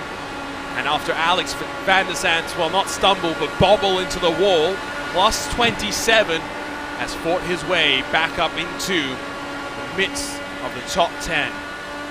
You see at the very bottom of the tower, drivers that have struggled in today's race. Still back and forth, Musselman and Taylor starting to swap back and forth. They're 10 seconds back from Andrew Kinsella, who's not running in no man's land by any means, JP, but he's very much, by all intents and purposes, by himself right now. Well, he does have a car next to him. That's bright side. Unfortunately, it's Larkamp. No offense to Larkamp, but he's had 6 minutes of repairs done on that car. So that's the tough thing. He's losing time here and there on these laps whenever he doesn't have the pull of the draft. But believe it or not, we're already up on another pit window coming up. And interesting enough, it's Luis Gonzalez Nunez who's indicated that he wants to come in the 14 car towards the mid to backpack, only 24 laps into the run. So that's something to keep an eye on in terms of how the fuel burn goes now the rest of the way. Surely we don't go green flag to flag. I say that as someone who's enjoying the green flag pit stops, but as it stands right now, it's a swapping between a lap down car and your leader. I want to see some of these drivers get a chance to fight back forward. Includes Jason Galvin, Henry Bennett, Malechka, all with speeding penalties to discuss. Chin's up there in the mix as well. And we're at that point of the season, JP, when we can look back on 2022 and that first half of the campaign, and we can talk about some of the standout drivers. Bensie, for one, by far, if you take out Phil Krause from the equation, is on a great campaign so far. Van der Sant as well. I mean, maybe has had a couple of down moments, but he's always bounced back well from them. And many drivers who are standing out in 2022. You mentioned the standouts, absolutely, when it comes to Bensie. Been trying to battle in some of the various racetracks because the specialty I've noticed is short tracks based on the Speedway series repertoire.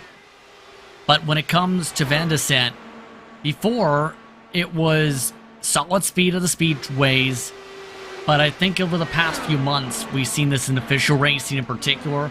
Van der Sant ended up racing a lot of those races, becoming contenders in those races, and in turn, I think that really helps being able to compete against the best. As some have said, if you want to be able to truly develop as a driver, you need to race the top drivers around you in your respective discipline. It's why the more top-level series there are for a car, the more developed the top end is of the community.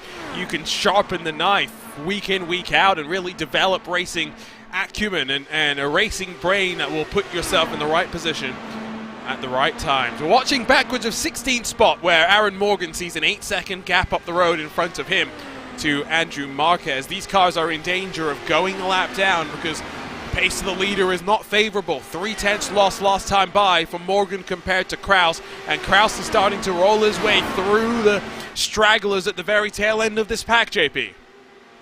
And he's lost his drafting partner in Malechka III, who's already come into pit after 27 laps. This is going to be the tough thing. Their pace is solid, keep in mind, but it's a couple tenths off of Philip Krause in general. And the tough thing is, when you're a couple tenths off, that really adds up long term to where they are right now. For Krause, it's not going to be too easy to pass them, but I think a majority of these spots for this pack are going to be made up in the pit window coming up here on the entry. Remember, Joshua Chin bailed from the strategy he was on to help his teammate out in Phil Krause. They control the tempo of this race as they carve their way through lap traffic next in line. Mike Rigney in the 00 machine. Second Triple Crown race. And of course, if you think back to who won our first Triple Crown race, it's the man that leads now. Never in series history, JP, has a driver won all 3 Triple Crown races in the same calendar year. It's because it's so difficult to do, right? Because it takes precision at 3 different racetracks and 3 different full distance runs or double points distance runs. And if you make one major slip up, especially on a pit entry, let's say, you end up losing that race and your chances are out the window. But so far, Kraus has been right there dialed in along with a buddy in Chin who's been right there and committed to help him get to his goal. Relatively tidy on the pit box entry from Josh Chin and Phil Kraus, who both roll alongside each other. Chin a little bit quicker than Phil Kraus, maybe requiring a little bit less fuel in the car as the 93. They'll emerge in the thick of the traffic. Helpful for them to get back up to speed. They've only come out in 14th and 15th position. That is how the tempo of this race has really swung in their direction. By stark contrast, Jason Brophy in the third of the private label team cars entered today. Well, they pitted and they've come out in front of him. It's a gulf as big as that. Bensley plus 12, Van der Sat plus 29, Otis is plus 8 as well. We've been talking about the likes of Showing, Carey, Brophy, Van der Sat and company. There's many others that have been relatively strong here today. I think Matt Taylor might have had a bit of a moment. He's lost a whole bunch of ground. Taylor was in a good spot before this mark, now losing all his buddies. Matt Taylor's got a problem. Matt Taylor's got mandatory repairs. Matt Taylor must have gotten to the wall somewhere. You saw him bail to the access road on the entry to turn 3. Heads up driving from the Madworks Motorsports machine. Grab a look at the RaceSpot TV replay, and again it's turn 1. Sliding up the track into the wall. You break your suspension, you do damage to that car. You can see him wiggling on the exit of turn 2, but that's not where the damage was done. Indeed, and Matt Taylor, now that's a lengthy stop, to say the least. Takes him right out of contention, right in the midst of the pits windows, too. So move Musselman up to 3rd as a result of that trouble for the number 8 machine. Another one bites the dust. Like we're saying, one by one, they are all running into some trouble or the other. When does that start to influence the likes of Chin, Kraus, maybe Newsom, who, even though Newsom is running at the front of the field by herself, has got Rigney and the cars in front, all feeding a healthy dose of draft to the factory back number 53. And the major thing is, how will Newsom be able to keep on trying to execute her strategy? Because we mentioned the strategy of cutting out a pit stop. That seems to be the target when it comes to the number 53 machine here today, especially with the help on the box and Christian Steele. Might have added Aaron Morgan to the list of retirees as well. Attrition is playing a large factor now as we approach about half the cars being at least 1 lap down at this stage, not even halfway through this race. We talk about how tough this race is. It's being borne out in the results so far. Paul Jenkins in the 35, pits this time by. A couple others you see rolling in. Laura Camp amongst the lap cars in the pit lane. So that execution's so critical now.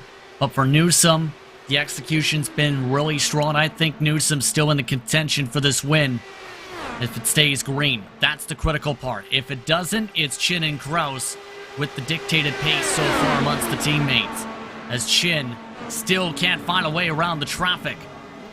Kinsella comes down to pit road this time by. See the different splits in the fork starting to roll. Kinsella was on a similar strategy to Newsom at the start of this race. Now, very, very different situations for all of these teams, all of these drivers, as they understand what exactly they've got to do. Relatively long in the box for Kinsella, a 10-second stop. A longer stop once more coming in, as AJ Musselman's indicated he wants to pit this time by. Gonna have to be careful, though, in this pack. A lot of intense battling. Some of these drivers trying to find that extra speed too. You have to think with the weight checker. That's what happened with Aaron Morgan's car. As in goes Van de Sant to the box. Very early pit stall for Van de Sant. Hits his marks nice and tidily. Let's see if AJ Musselman can do the same thing here in the number 54 factory backs machine. Into the spot he goes, up on the jacks. Full tank of fuel, 4 Firestone tires going onto that car. It's going to drop and be held while the rest of the fuel is thrown into the car. Van de Sant will emerge just in front, winning the race off the pit road. The execution still dead on there. If anything, that puts Van de Sant in the contention. Did he cross the line, though? We'll have to see if it's an unsafe pit exit because his right side tires did cross that white line. No penalty yet from the sim. I think he got away with that. We've been hyping that up, but all the drivers seem to have been relatively okay with pit exits so far. They have adapted to the changes about as quick as one would expect. So Newsom still leads as we wait for her to come in. Let's grab a look at what happened to Aaron Morgan. This time opposite end of the racetrack. Not turn 1, it's turn 3. Up in the groove, into the wall. Deja vu, even though it's at a different point on the track. Too much speed. Simple as that. Up the racetrack. In the pit lane. He has to go in out of the race from that contact. Bensi, Kraus, O'Brien in. No issues for their entry. 38 has become 30 very quickly. Callisto, Lark, and running 10 and 16 laps down apiece as they try and salvage some sort of a result from today's double points race. Inches away from the halfway marker of this race. Matthias Kraus will roll in front of Michael O'Brien. What a slow and quiet day for Kraus, who's still inside the top 15. So all he's really looking for is Joe Branch will come down to pit from inside of the top 3. Really liking this now for Newsom right now. Has the track position, has the strategy and execution.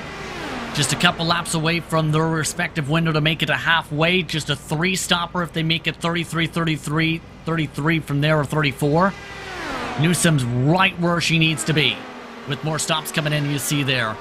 And others like Otis and Fowler trying the strategy, but they're half a track back, which is the major difficult part of this execution for them. The key for Newsom has been that speed, the tempo, the fact that lap traffic has more often than not been helping her out, but this time she'll look onto the inside of Mike Wrigley and slide on through. Only 6 cars left on the lead lap. If a caution flew now, it would very much shake up the running order. Newsom off of turn 4, still out there on the track. Fuel mileage, no worries for the 53 machine. It's still going strong indeed. Newsom hitting the goal halfway next time around to be able to make it basically about a 2-stopper from here.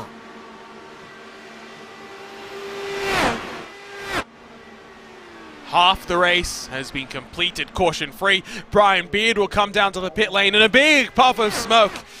Might just have sped there, but I think the 5 might just have gotten away with it. Does Newsom get to the halfway marker without a trip down pit road? Does not look like it. Here she comes, the 53 on pit lane. Newsom trying to keep it in, gets it in. Nice and smooth on the entry, although there was the lockup of the left side tires. Now it's the matter of just keep up with Chin and Kraus. The tough part is they were only 30 seconds back before this stop. The delta in the lane once you finish the stop before the cones, about 35 seconds. I think the key now for Newsom is to make other friends for this race. It's not so much be concerned about those cars that are already going as Newsom revs the engine and starts to roll out of her pit box. For Newsom, it's about getting close to Andrew Kinsella, seeing if he's willing to be the hole in the air, the helping hand that enables this 53 car to make it without that extra stop. She's going to come out in the midst of some lap traffic. Will not be the worst thing in the world. Newsom 5 seconds back from your race leader. As to be projected, so Newsom losing a bit of ground, long run with no drafting partner there. Still liking the strategy though, just has to work with some of this lap traffic and hope they're able to play friendly. The main thing though is Chin, originally you talked about the possibility of the undercut coming in to help Kraus. If anything, Chin right now is in a better spot than Kraus to be able to come away with the win because he's getting around the traffic quicker and easier than Kraus has. Emerged off of pit lane in the lead of this race, and now Joshua Chin leads the HyperX Indianapolis 500 for a iRacing Indy 500 winner. Has led 30 laps coming into this race. Could this be the day he adds the Lionheart Indy 500 win to his resume? Let's turn up the engines. Let's listen to the sights and sounds of the Indianapolis Motor Speedway.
There aren't too many better sounds than that. The noises of engines reverberating in the cathedral that is the Indianapolis Motor Speedway. The Muscleman and Van der Sant fighting back and forth in the train of cars that runs fifth on back. They're trying to close on Andrew Kinsella. They haven't been too successful just yet, JP. And that swap draft is efficient when you have it fully coordinated just right. And it's a little bit earlier than down the straightaway compared to what we've seen before from Kraus and Malechka to the third. So I think that's partly the factor, just the timing. The main thing, too, is Kinsella, in the regards to the 41 machine, did get some draft recently from Ron Hacker, but no longer has that. So now I think there's a chance to close up a little better, or a little more. There is Newsom, who's closed the gap down to 4.2, as JP was pointing out. Brophy and Otis back and forth just inside of the lead lap. Jason Brophy, another car having to start at the tail end of the field, this time because of an end-of-line penalty for contact at Suzuka last time out. He's making the most of it. Up in 14th, 24 positions gained. Nice job so far from Brophy. Now it's 23, but for Brophy, just doing it quietly, methodically, into the pit strategy. Just trying to execute in the box. And for Brophy, he hasn't been too flashy with it. The tough thing is, there's more battling up ahead as already coordination being discussed over the radio amongst these two. Your friends are where you find them sometimes. One of the advantages of online racing, you can have a direct line of communication to anyone in the field if you so choose. Now, sometimes that gets you in trouble. Sometimes you don't want to talk about drivers or talk to drivers. Sometimes you just deal with it. Only in sim racing can you do certain things. That includes a race that I commentated on earlier this morning, Justin, where we had the reigning Formula One World Champion and the reigning NTT IndyCar Series Champion sharing a car in an official BMW-sanctioned esports event. What timeline am I living in? Sometimes I do wonder. You're living in the timeline of 2022. It's all you needed to know. Although, having said that, you're living in the alternate timeline that began in 2020 probably describes that a little bit better. Maybe. You never know when it comes to timelines. By the way, Brophy just passed two cars in one straightaway. Not waiting around. Is the 88 machine up on the wheel and going. the Oregon native, up to 13th position. You'll be happy that I'm going to call it a Grello car, although it is really yellow. Let's be completely honest there. Race lead has opened up very slightly by virtue of all of this traffic. Josh Chin now 9/10 clear of the pole man, Phil Kraus. Yeah, and that's with the traffic working to Chin's favor, working with Watch go to third now for the swap draft. So there goes that working with each other strategy, more so trying to undercut your teammate's strategy almost. These two private label team hype cars making it clear they want to see who can get that top prize for this race. Do you remember? Co-owner of the private label team hype team is the one and only Tommy Milner, a member of the Corvette racing family in the IMSA WeatherTech Sports Car Championship. Now Tommy has done strategy on occasion for the team here in the Lionheart IndyCar Series. Today he's preoccupied by this race called the 6 Hours of Watkins Glen or something along those lines. It's not at all part of any sort of major championship, of course, but that race is already in the books. Tommy might be watching on with eager anticipation as his cars run 1, 2, and 13th for the time being. Now, usually we'd see a fourth private label team hype machine in the form of Connor Harrington. Unfortunately, Connor Harrington not racing today with some family matters. We wish him and his family the best during these difficult times. The gap at the front, though, is now up over a full second, and Newsom has lost ground as well, JP. Things are swinging in the direction of Joshua Chin. Yeah, Chin running away still with that swap, as well as right in the draft of Brophy and company. That's going to really help him in turn. Newsom's losing tons of ground, though, because at the other end of the straightaway, seen a little speck of that red and yellow machine. Newsom is struggling to try and pass the traffic now. Before Newsom was gaining, now is stuck in the dirty air of Chris Lanini and getting some aero push coming around the racetrack. Unable to clear on the exit of turn 2. As we etch ourselves closer to another cycle of pit stops. Newsom may only be 11 laps into her stint, but the gulf in strategy is so significant, so severe, that Chin and Kraus are working lap 23 of their run. They have doubled the amount of wear on their tires as compared to Alexis Newsom. Luis Gonzalez Nunez from 1 lap down, coming into pit lane.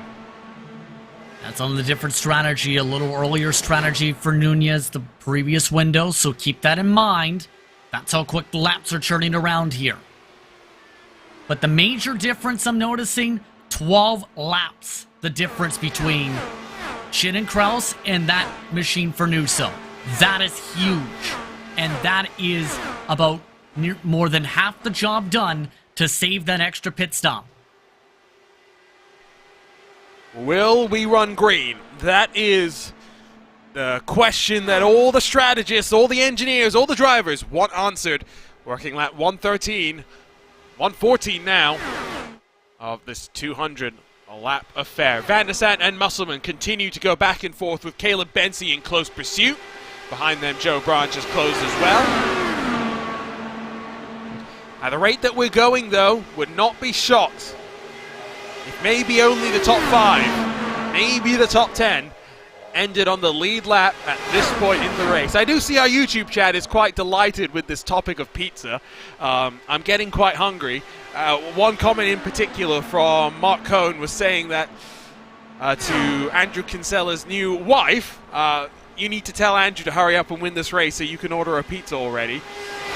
It's a little different environment, a Sunday race than a Wednesday night environment, I would say, Justin. Yeah, I was talking about this with longer races like this in the previous broadcast. It's talked about where, in this type of circumstance, some people have prepared snacks or beverages alongside them to make sure they stay hydrated or nutrition-filled. Others just grab whatever's closest to them as things go flying around to the next closest thing to myself. But in our words, if you want to be able to keep yourself focused fully on the racetrack, you need to have that stuff. You don't, you're having a dizzy spell by lap 100. What's next do you have next to you, JP? A drink bottle. Okay. Or insert brand here. Yes, no, we are similar there. All I have is my bottle of water.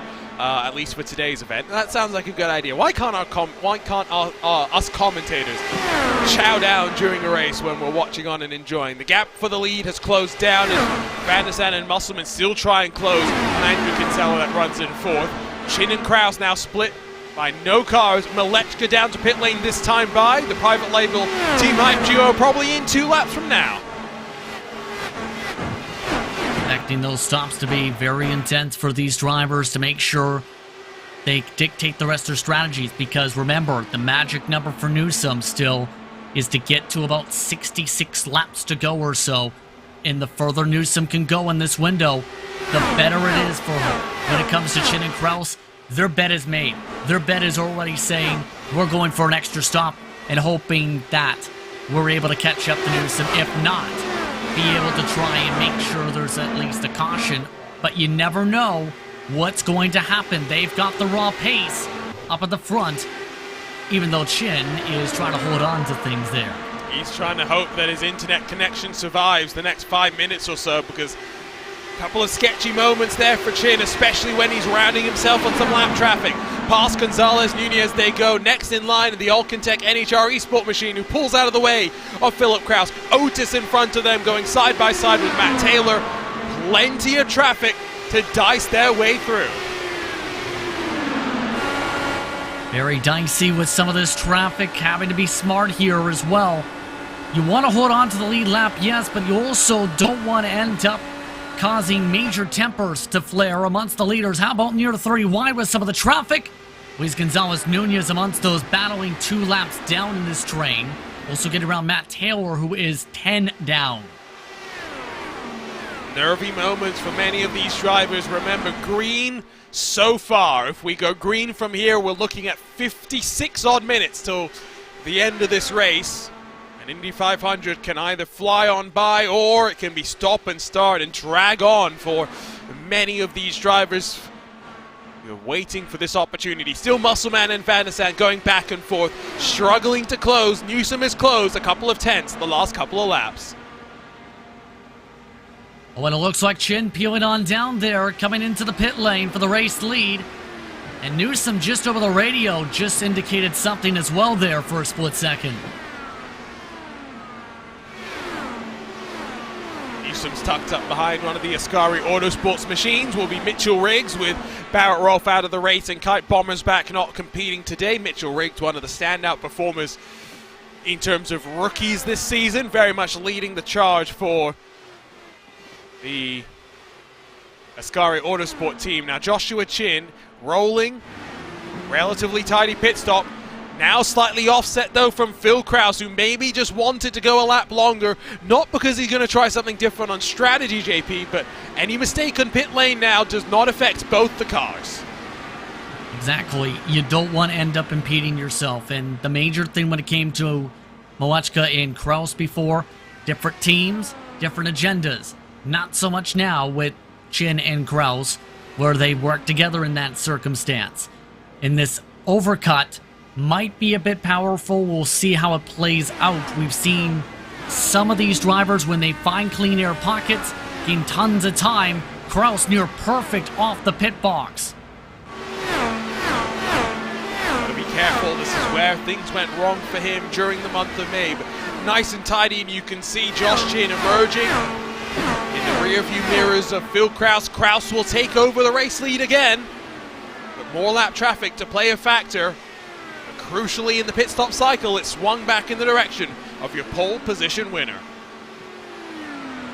Well, Jenkins also ducking into the pit lane. The cycle continuing on here in the midst of things. But still, the eyes on some of these drivers. Bensi trying to stretch it.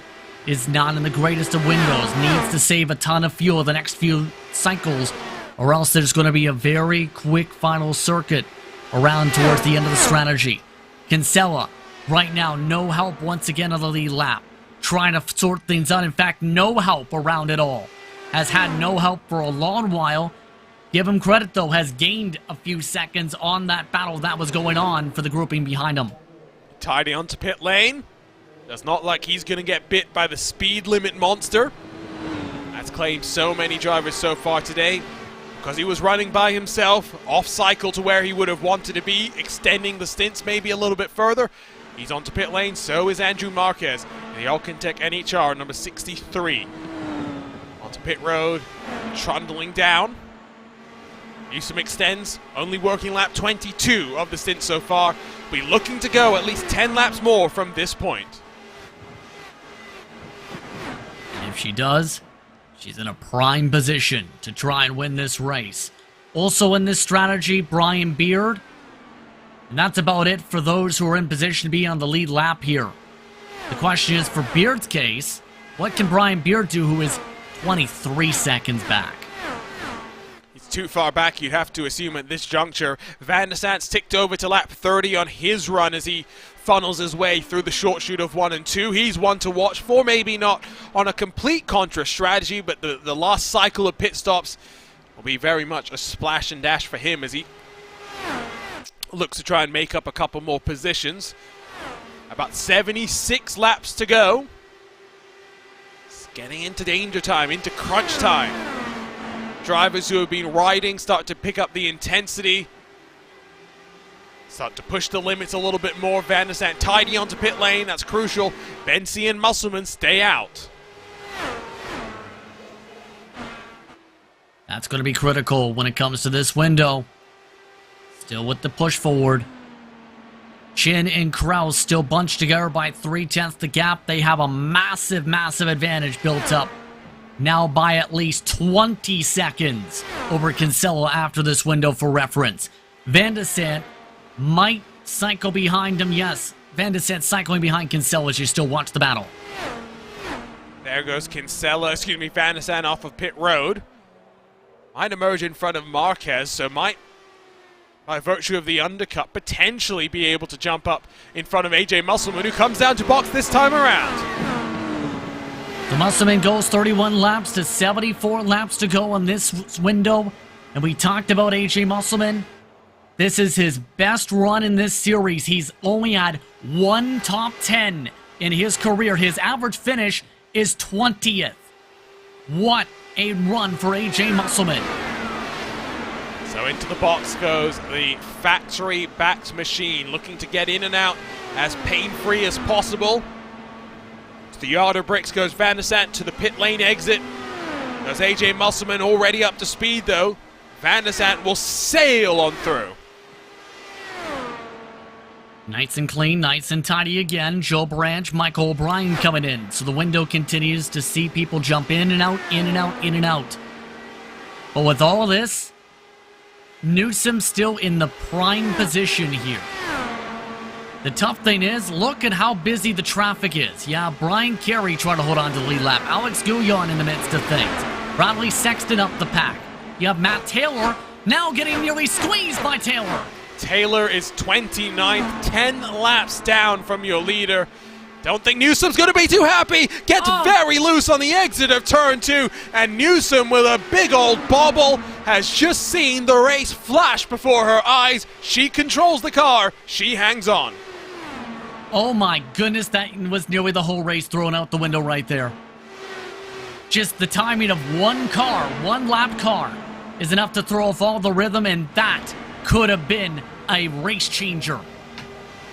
How much closer to disaster do we really want to be? Because Alexis Newsom flirted with a line that few would have been comfortable daring to step near. Here's a look at the onboard for Alexis Newsom working through turn 1. Can see down low, getting pinched up high, then a little bit of over rotation, but it's on the exit of turn 2 that things really start to get interesting. Get a bit of the bump. Tires are already warmed up with the slide. What a bit of a drift for Newsom. And able to hold on to it. Did lose a few seconds, though. Vital few seconds. Now the gap between her, Chin, and Kraus is about 22 seconds. It's not ideal. Is it still in her favor? That's the question that's on everyone's mind as we wind our way closer and closer to 70 laps to go. Alexis Newsom working lap 29 of her stint. Needs to go a couple of laps longer before she's down onto pit lane. Harry indicating this time by the plan. Beard still 20 seconds back in all this, still trying to stretch it out. Ryan Otis and Chris Fowler trying to figure out a way to stretch it as well. Give them credit.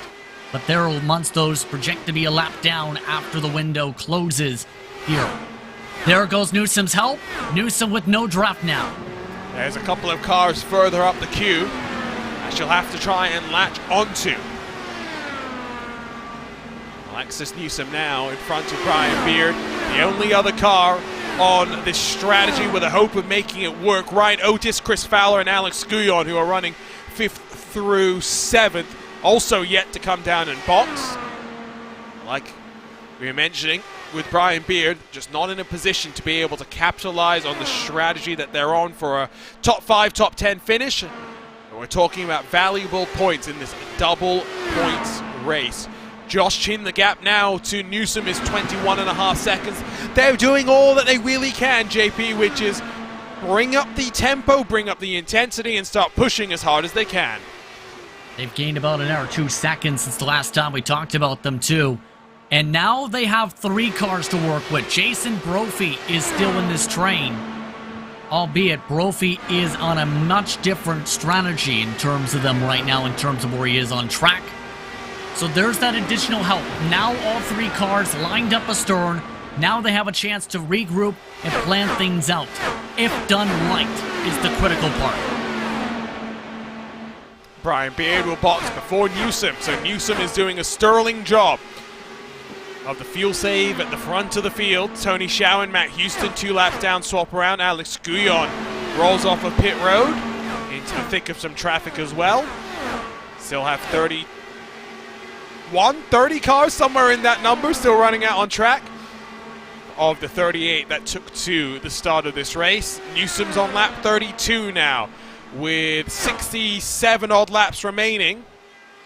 Hope will be to go one more to try and make it as comfortable as possible, especially given the relative lack of assistance that she's been having from direct teammates, and she does extend 1 lap longer, this time by at the line of 41.649, 3/10 slower than her previous lap.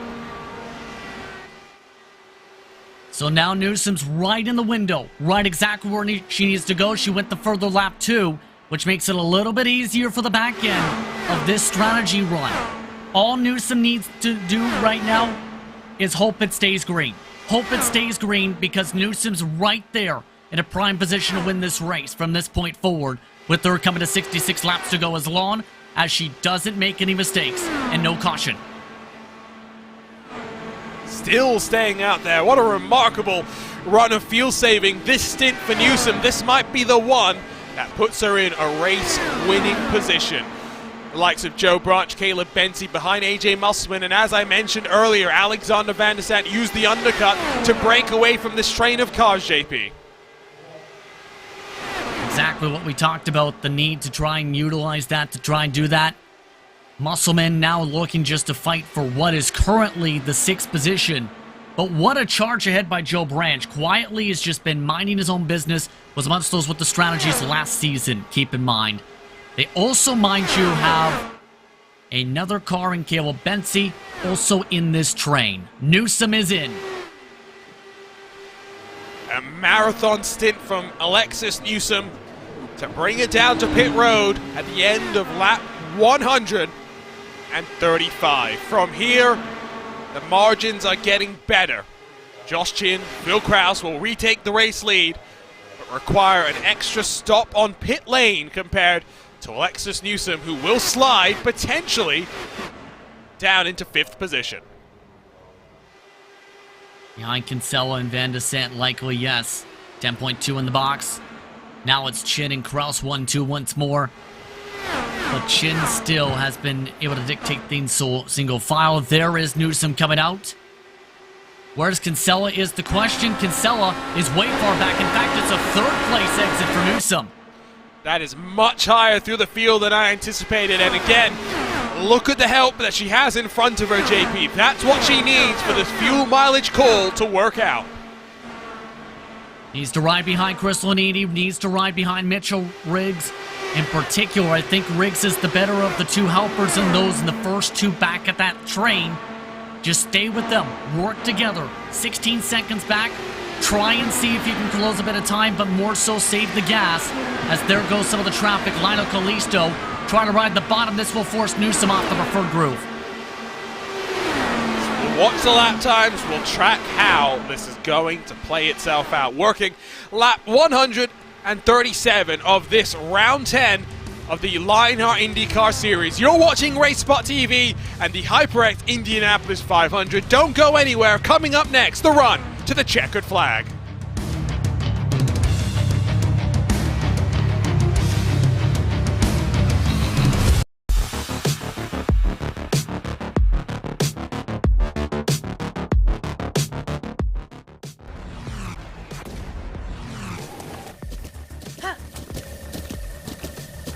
With the Butt Kicker Gamer 2, what you see and what you hear is what you feel. Butt Kicker. The future is feeling.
Welcome back to Speedway, Indiana for round 10 of the 2022 Lionheart IndyCar Series, the HyperX Indianapolis 500. Alongside Justin Prince, my name is Arjuna Kankipati in a race that has gone green from the start to so far. Over 50 laps to go, one final cycle of pit stops for some drivers, but with a very interesting fuel mileage game, JP, 3 names are left fighting for the victory so far here today. For those looking for the extra stop, Chin and Kraus are your favorites there. They have to come in the next 10 laps with how things are playing out with them and their strategy for private label team hype. For Alexis Newsom, though, a chance for history. A chance with this race going green, and if it stays green, to undercut the field by a full pit stop, and that could be the winning equation for Alexis Newsom. But you never know what can happen when it comes to Indianapolis Motor Speedway. One bad turn, one bad stretch, and boom, your race completely changes. You never know what could happen from this point forward with under 60 to go. You can see Alexis Newsom mired in some traffic, which is really helping her out in terms of the fuel number that she is trying to hit. Chin and Kraus have some help, but really they're looking for speed help. In a fixed setup competition, there is only so much that truly you can do. Malechka and Brophy in front of your race leaders now. 2 drivers that would have wanted to be vying for the race win. See the leaders coming up behind them. You remember Brophy, EOL, Malechka III was right there in conversations for that race lead early before a speeding penalty. And this is not where they wanted this to play out, you'd have to think. But you also have to consider, when it comes to Brophy, a chance to go for a swap draft maybe with the teammate, depending on how he likes to play this out, or do exactly that and just let them go. But for Malechka III, it's been a different story. Malechka III has been fighting to hold on to that race lead lap. Jason Brophy started at the end of the line with a penalty from the previous race. Malechka started on the outside of the front row. It's not that simple in terms of how much one driver wants to fight than the other as well. Remember, Jason Brophy does not want to cause his teammate any undue harm in losing them time in this battle for the victory in the second Triple Crown race of 2022. Another technical blip for Joshua Chin. Hard-in-mouth moment for the Florida native. These are not the things that you want to be worrying about heading into this cycle of the race. Back behind these drivers, Musselman still sees Bency Branch and Brian Beard in behind. They also have joined up with Jason Galvin, who is a lap down after some penalties earlier on in this one. So some buffer cars at the very least now for Musselman to be able to try and see if he can muscle forward away. Bency looking a bit frustrated here with Galvin. If anything, look to try and use the fourth line to try and build a run. Of course, Galvin was running up inside of the top 10 before a speeding penalty in the first cycle of the race dropped him backwards. He'll look to try and get past on AJ Musselman down the inside at turn 1. Displaces them. Malechka's down onto pit road in the 91 machine. So heading into the penultimate cycle of pit stops for many of these drivers. That being right now in the spot for Chin and Kraus. Keep in mind their window, looking around 50 to go, 20 to go. On the simplest of terms, depending on how far they can stretch it on the gas. Remember, they had an offset last time. Expect the offset this time to be a potential factor. But you know what this also means? If it continues at this tempo, saving a little bit of fuel by putting less fuel in for the final stop could be a talking point in Arjuna. It will all depend on how close Kraus and Chin are heading into the final cycle of pit stops. Lap 28 for Joshua Chin. He might be in this time by. Chin's gone as far as 30 laps, so has Kraus throughout this entire race. But with clean air, that fuel burn might be a lot more higher compared to before for some of these drivers, as we've seen throughout the day today. And keep in mind, the track temperature is starting to build higher and higher. That wind hasn't gone and budged any bit of a direction change. Joshua Chin onto pit road. His 48th start in the Lionheart IndyCar Series. 3 victories to his name coming into today's race. You look back on his previous race wins and you think about some of the sterling performances that we've seen from him on road courses. Sonoma, Mosport, the Mid-Ohio race last year. Today, though, is about a different type of victory, backing up his 2018 iRacing Indianapolis 500 title. Kraus still out there on track, due in this time by. It's on the trends, yeah. Which would cycle Newsom back up to the race lead, with them being domination station type of drivers today. Of the led laps, only 4 have led laps today. Malechka. Are we in for some trouble? Sorry, JP. Mitchell Riggs is off the track inside, I think, of turn 2. And again, with a car in strife, we stay under green. And just out of the racing group in the midst of the grass there, so that was one of the 1 lap down cars. And keep in mind, when it comes to Riggs, seems to have been a wall contact. Meanwhile, Kraus is into the box. Here's a look at the replay. Watch turn 2 exit. Just a little bit too much speed, trying to carry the speed with the weight checker. Boom, carries him to the inside, right to the safer barrier. iRacing's more lax caution system letting us get away with a lot. There is Chin already up to speed as Kraus rolls through the access road on the inside of turn 2. Chin holds on to the race lead. Malechka will split the leaders. So now Malechka III is pinned for the moment, a lap down currently. Needs a lot of luck to go the direction of that way. Keep in mind, how much has the time bleed been popping up for Newsom, who's on that alternate strategy? Kinsella has gone within 8 seconds of the 53. Chin and Kraus are 16, 17 seconds within that. So that gap is coming down in fast compared to the one less stop call from Newsom. Still 50 laps to go. There is a long way to decide today's winner. It is not over by any stretch of the imagination. But is the gamble on fuel paying out in the direction that factory-backed, that Team i5G, that Alexis Newsom calculated coming into this race? Kinsella will box this time by. Canadian rolls down pit lane, no major drama on the entry for him. And Andrew, I remember, was a little upset on the qualifying. Asked him why during the broadcast. He messed up that line, cost him a lot of the track position. You have to feel a bit for Kinsella because he's had the speed, just no one to help him with that pace. Still in conversations right now for the top 5. Give big credit to Kinsella, who really wanted a second victory in his career here. Can't totally discount the possibility of the third and final step on the podium for the 41 car, but it is still early days. Let's give a shout out to Kinsella for pulling double duty in the HyperX race for the pole as well. Not just, of course, doing his qualifying run, but part of the broadcast team for that as well.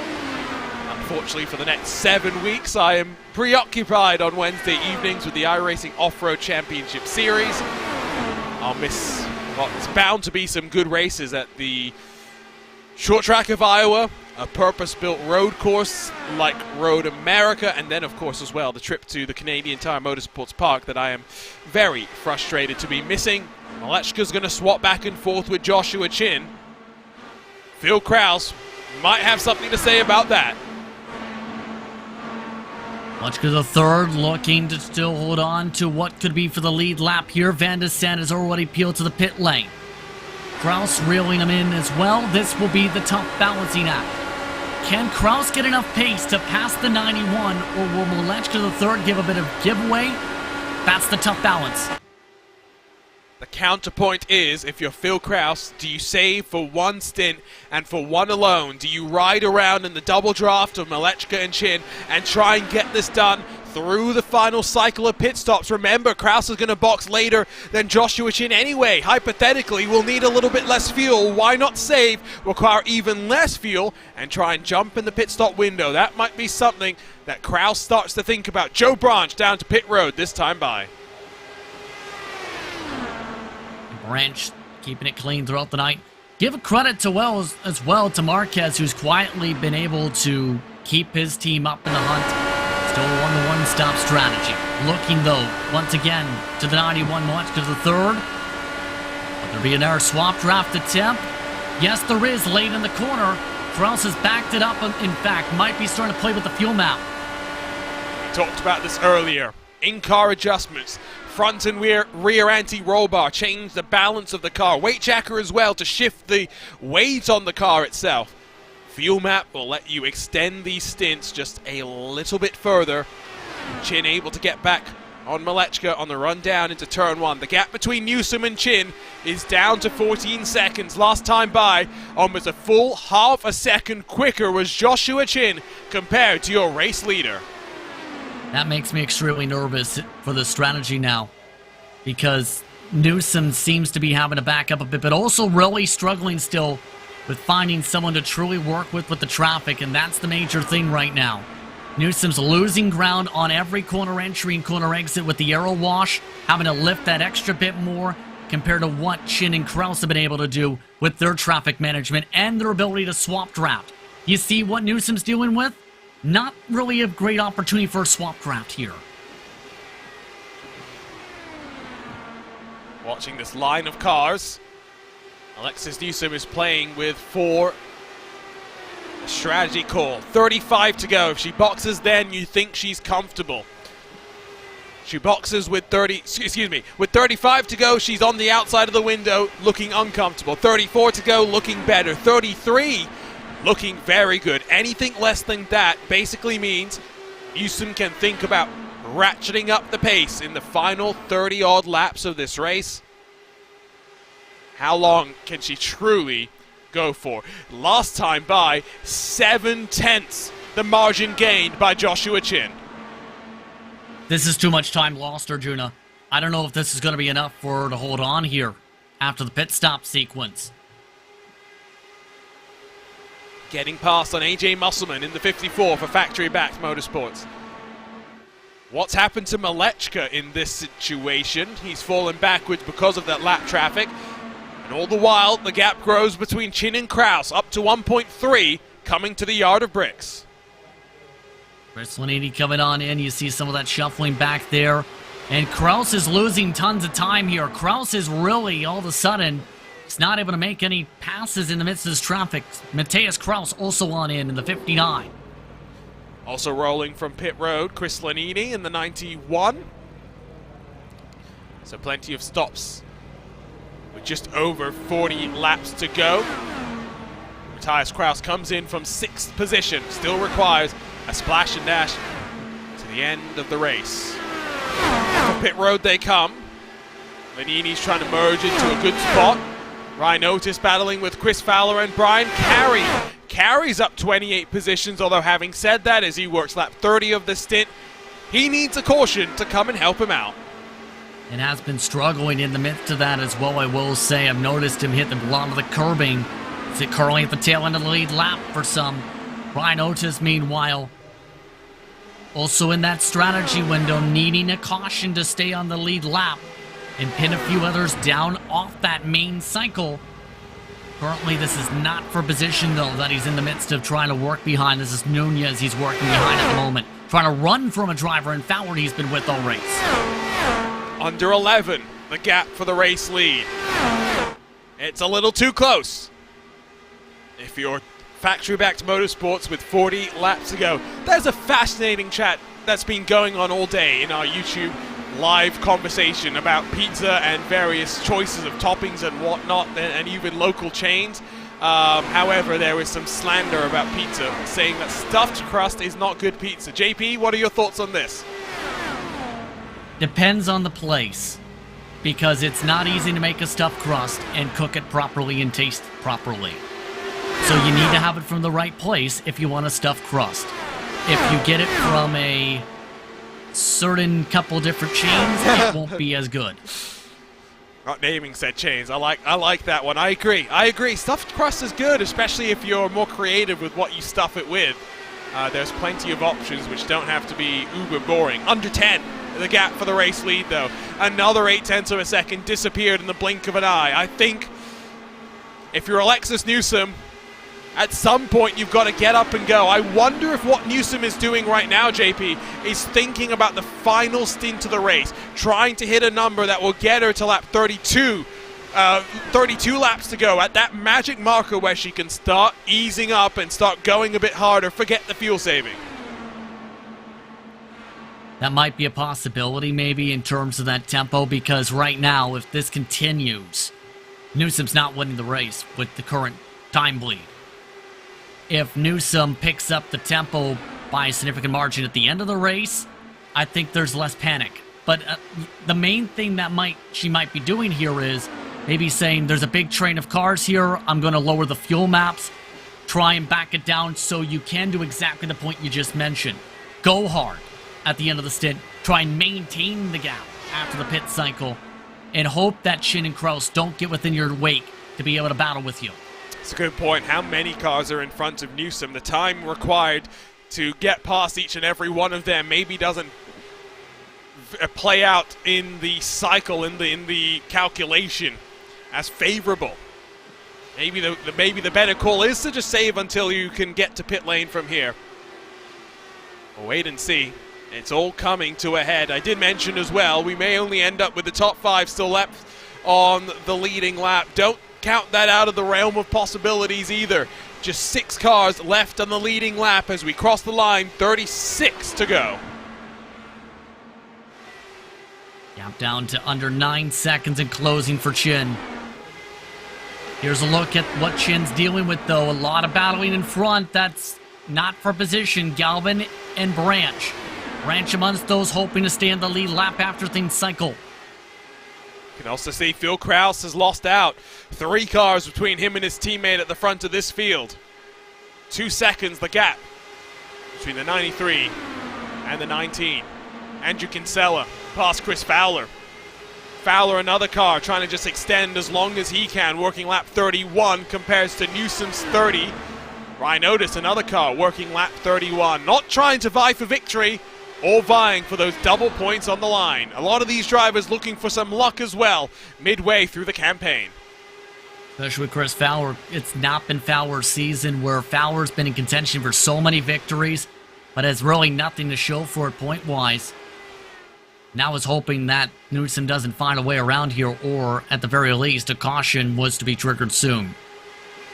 Meanwhile, for Chin, he's losing a touch bit of ground because of the swapping in front.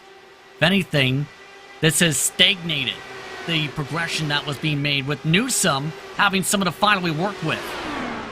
He's starting to go a little bit faster. Yeah, maybe not as helpful as she would have wanted in the form of Chris Fowler.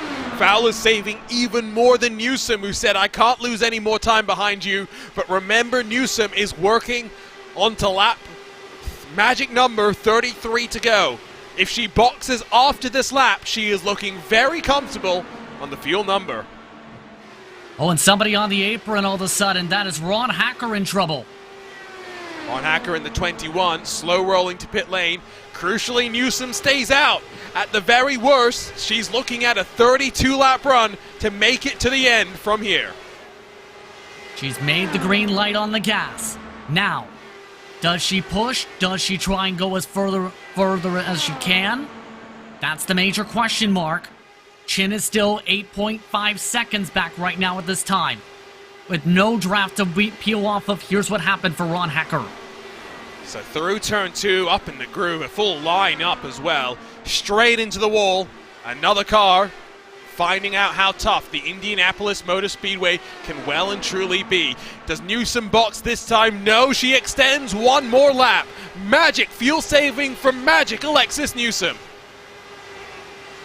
With no help the past few laps, and Chin dropping back and Newsom picking up the tempo, I wouldn't be surprised to see it come in now. Especially with that extra fuel burn coming in 41 flat last time by, despite no draft. It's swinging back in the favor of Newsom. 32 to go. Does she box this time? Draft from Kinsella pulling the 53 on the run into turn number 3. What a story this would be. It's not the first time Alexis Newsom would have emerged on the good side of a fuel mileage race. She boxes for the final time with 31 laps to go. Just got down to the speed limit just in time as well. Now, needs it to stay green. But the big question too, how does it play out for Newsom long term when it comes to the timing? One final part to execute, into the box and rolling off. Tidy on the entry, fuel being filled. 4 Firestone tires going on to the factory-backed number 53. 9.6 stationary, and Newsom is up and away for the final time today. At the very least, Newsom, I think, is in a great spot for a podium. But now, give credit where it's due for Chin and Krause. They've been lightning fast all day as well. Now they are within 10 laps of their window. Remember, the window coming in 28 laps to up to 32 projected.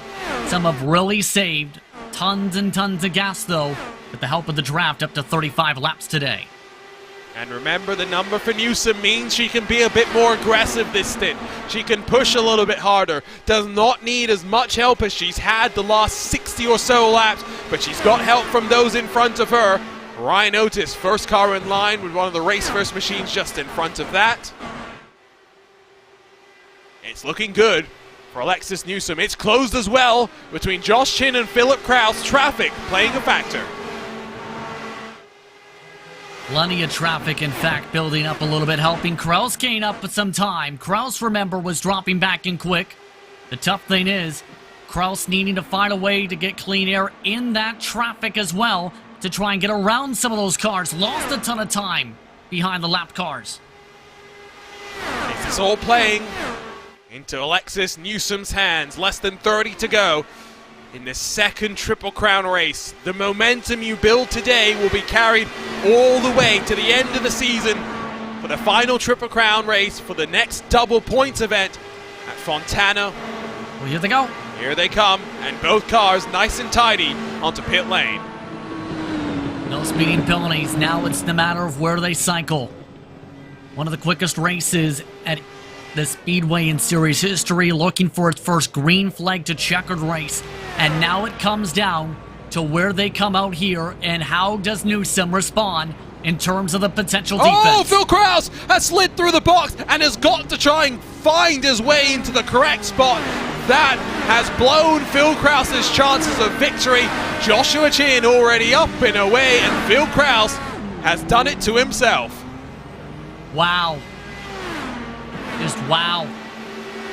You cannot do that. Krause is already behind Van de Sant. That is huge.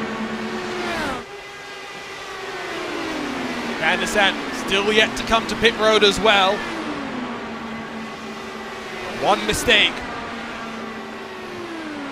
has changed the complexion of this race. Chin 7.6 seconds back from Alexis Newsom with 27 laps to go this time by. Has to be a man on a mission because now Chin has also lost any potential help. Maxing out 224. It looks like right now what I'm seeing here is Chin's trying to pull the bit of the anchor down the straightaway with no drafting help. Get to Malechka the third. Use Malechka the third as the drafting swap draft partner to see what happens there. It does look as though Phil Krause, after winning 7 of the first 9 races in 2022, will watch on as someone else grabs the second Triple Crown race in this 2022 Lionheart IndyCar Series. 26 to go this time by Jason Brophy onto pit lane. Chin has actually picked up the draft much quicker than expected, should say. Now off of a few cars and Alex Gouillard and company. But man, oh man, has this race had another change, and we go from what was double-digit contenders early to just 2 favorites. Newsom and Chin, 6 seconds the gap. The gap growing a bit this lap, 25 laps to go. Where is Newsom in terms of the line? 2 cars in front, Brian Carey and Paul Jenkins, I believe, in front of the 2021 Lionheart Speedway Series champion. In a good spot in terms of fuel, in a good spot in terms of lap time, you'd have to think as well. It's reset the gap between Newsom and Chin, back up to 6.5 and counting. And growing because Newsom is really charging ahead, now can go full tilt, being inside the magic number and then some. Brian Carey seems to be a pretty helpful person right now with the lines he's been taking.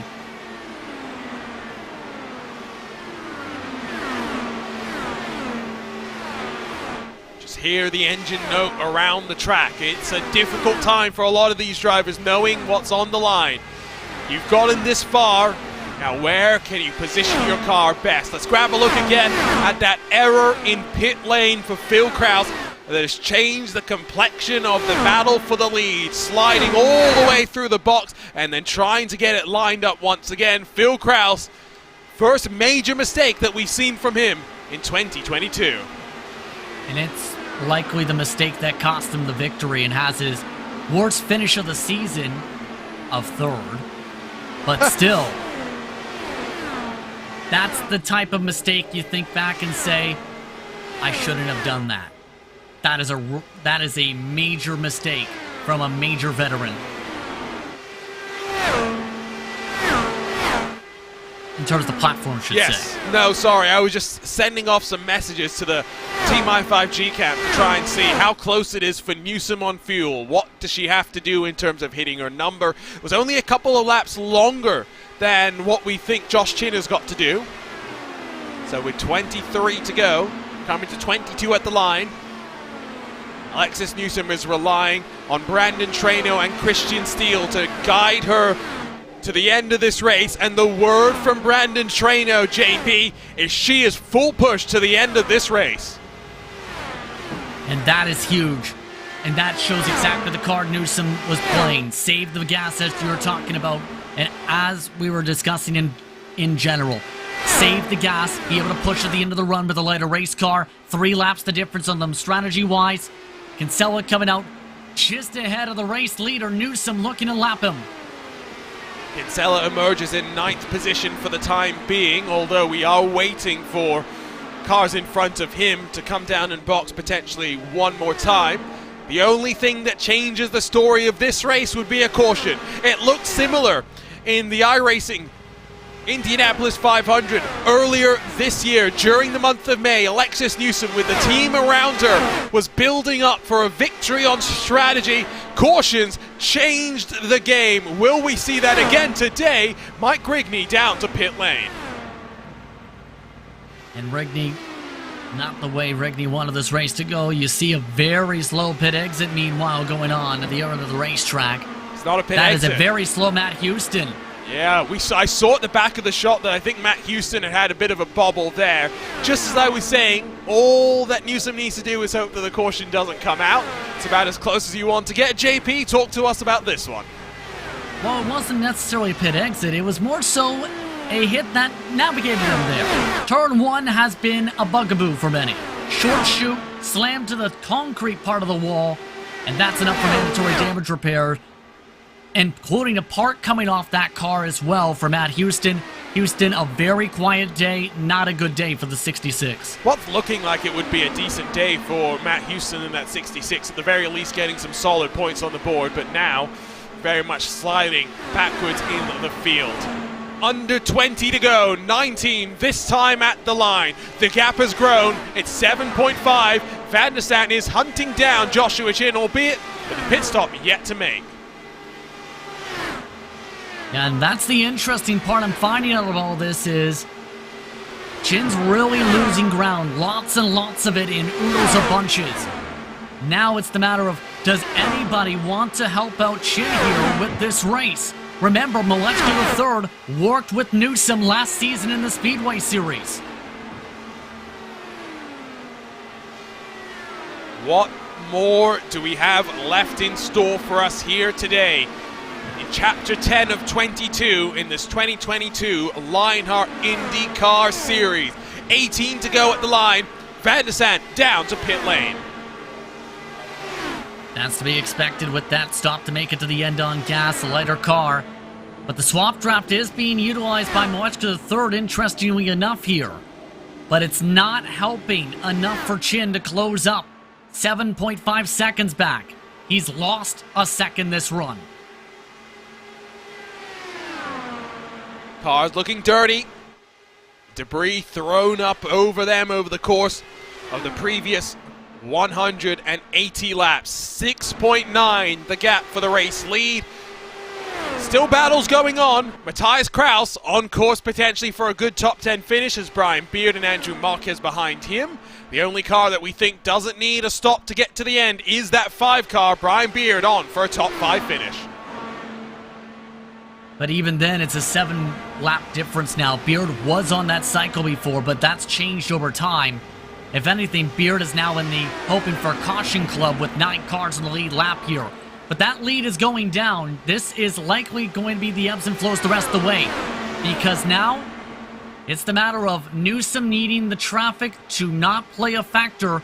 Newsom just scraped the wall in the short chute in 3 and 4. Is that going to be a factor for the 53? Does it slow her down? Bill Krause has lost a whole bunch of time. Now behind Chris Fowler in the number 20 machine. Jason Brophy trying to work with him in the private label Team Hype camp to tow him up through traffic. It's a good point. Menzi as well would be expected to pit by that logic. Never trust the commentator's math. Justin Prince at least on hand to correct my mental slip-ups. Under 6 seconds the gap for the lead. Andrew Kinsella has closed on Alexander Van der Sat.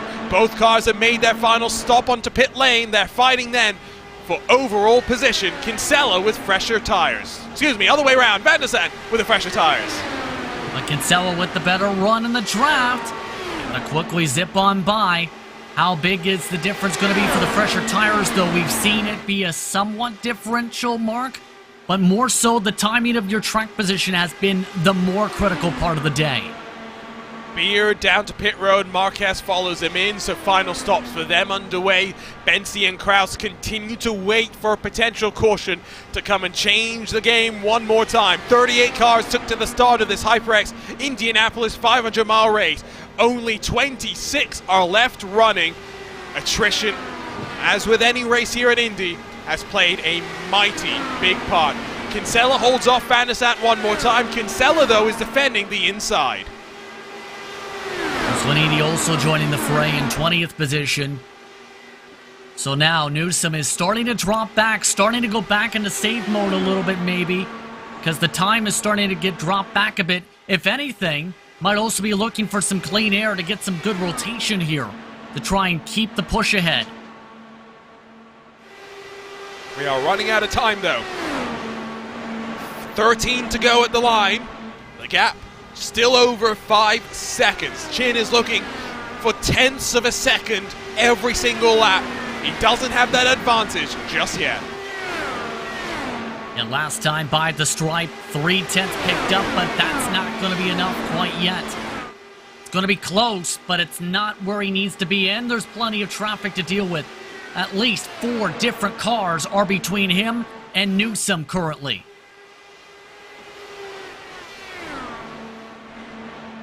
Seven cars left on the lead lap. 2 yet to come down to pit road for the final time today. Newsom content to ride for the time being.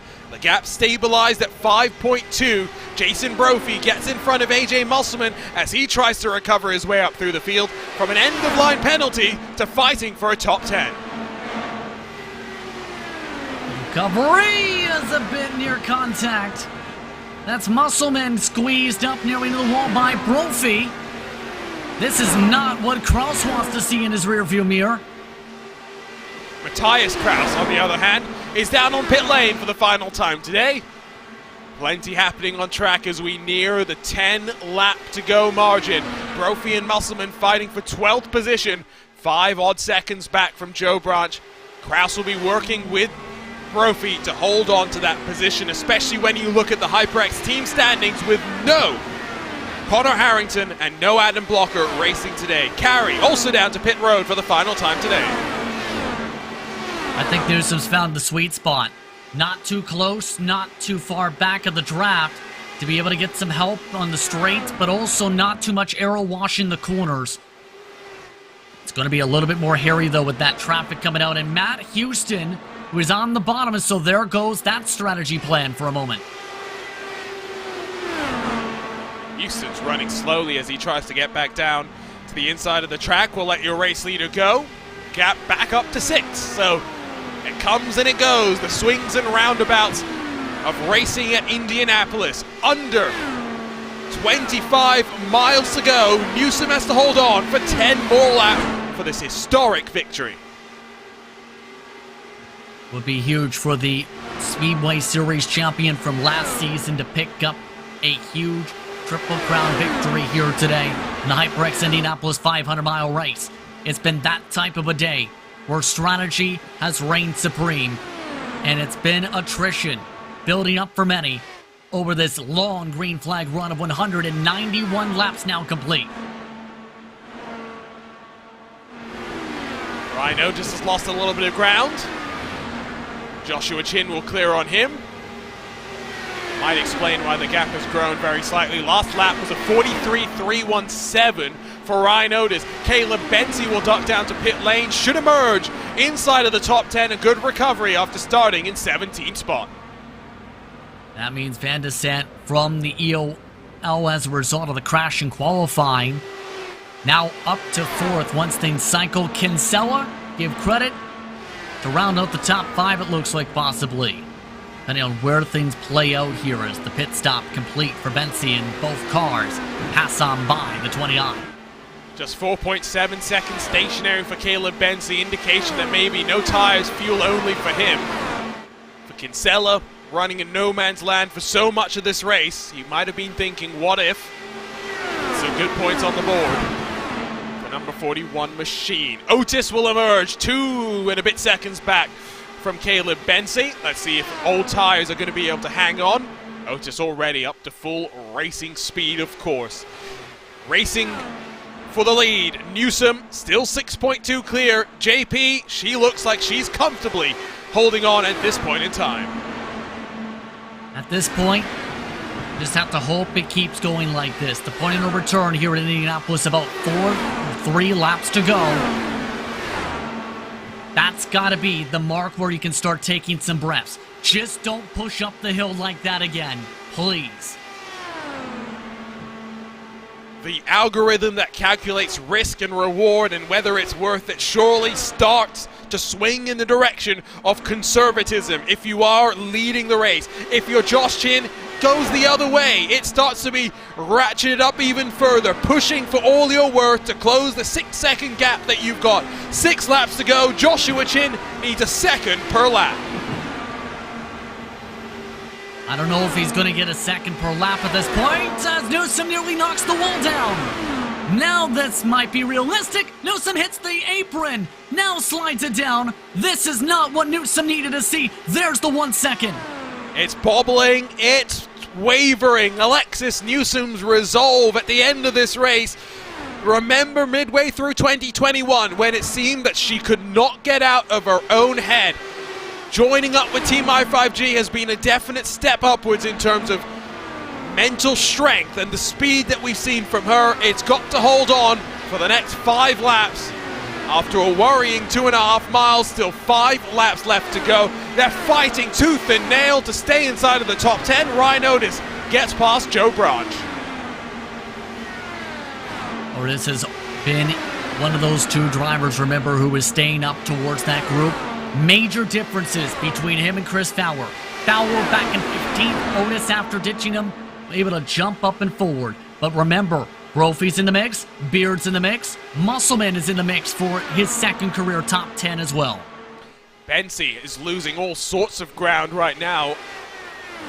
Tires not playing favorably for him. Malechka's all over the rear end in this battle for 6th on track after a drive-through penalty, or rather a penalty for speeding on pit lane. What a remarkable roller coaster ride for Malechka, who will look to the inside. Not going to clear just yet, but I don't think that move is too far away from being stuck. Coming up to the point of no return as well. What a fight on track to try and battle things out for position to close things out here at Indianapolis Motor Speedway, here in Speedway, Indiana. This time by officially past the point of no return. Alexis Newsom has 3 laps left to go and a 6-second advantage as she looks to write herself into the history books here at the Brickyard. Traffic being very cordial right now, just needs to hit the marks. Through 2, no dramas this time by. Tony Showen emerges off of pit road after having to box in the final stages of this race. His teammate Malechka unable to get past Bensi just yet. Plenty of drama outside of the race lead. Newsom continues to run away at the front. What a recovery from Malechka, the 3rd from a speeding penalty. Up to a top 6 possibly if he can get up to Bensi. 2 laps to go to decide it. Time is winding down. Bit of lap traffic there for Newsom to work past. Doesn't seem to have held her up, affected her too much. Just 6 more corners lies between Alexis Newsom and a victory here in Speedway, Indiana.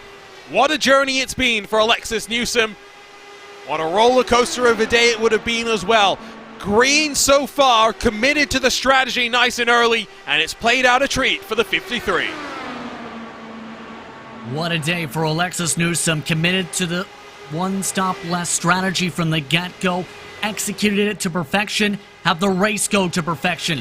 Final time around from the Brickyard, all Newsom needs to do is make 3 more corners to be able to win a HyperX Indy 500.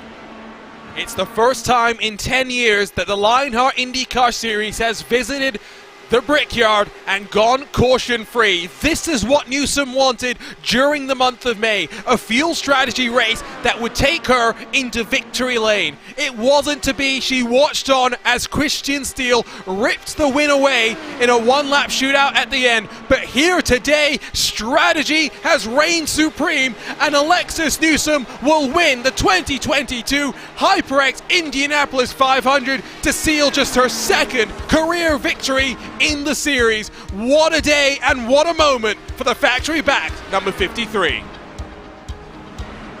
And I think it's fitting that Steele is the one on the pit box here to help guide Newsom to the strategy. The race went the exact way they needed it to go for their strategy to work, and Newsom played it near perfect. Had several heart-and-mouth moments, and already wants to go and quickly celebrate along the front straightaway. When you join a team like i5G named after this historic race, the greatest spectacle in racing, there are expectations that come with the name. Winning at the Brickyard is chief amongst them. Alexis Newsom has done it in spectacular fashion, winning the HyperX Indianapolis 500.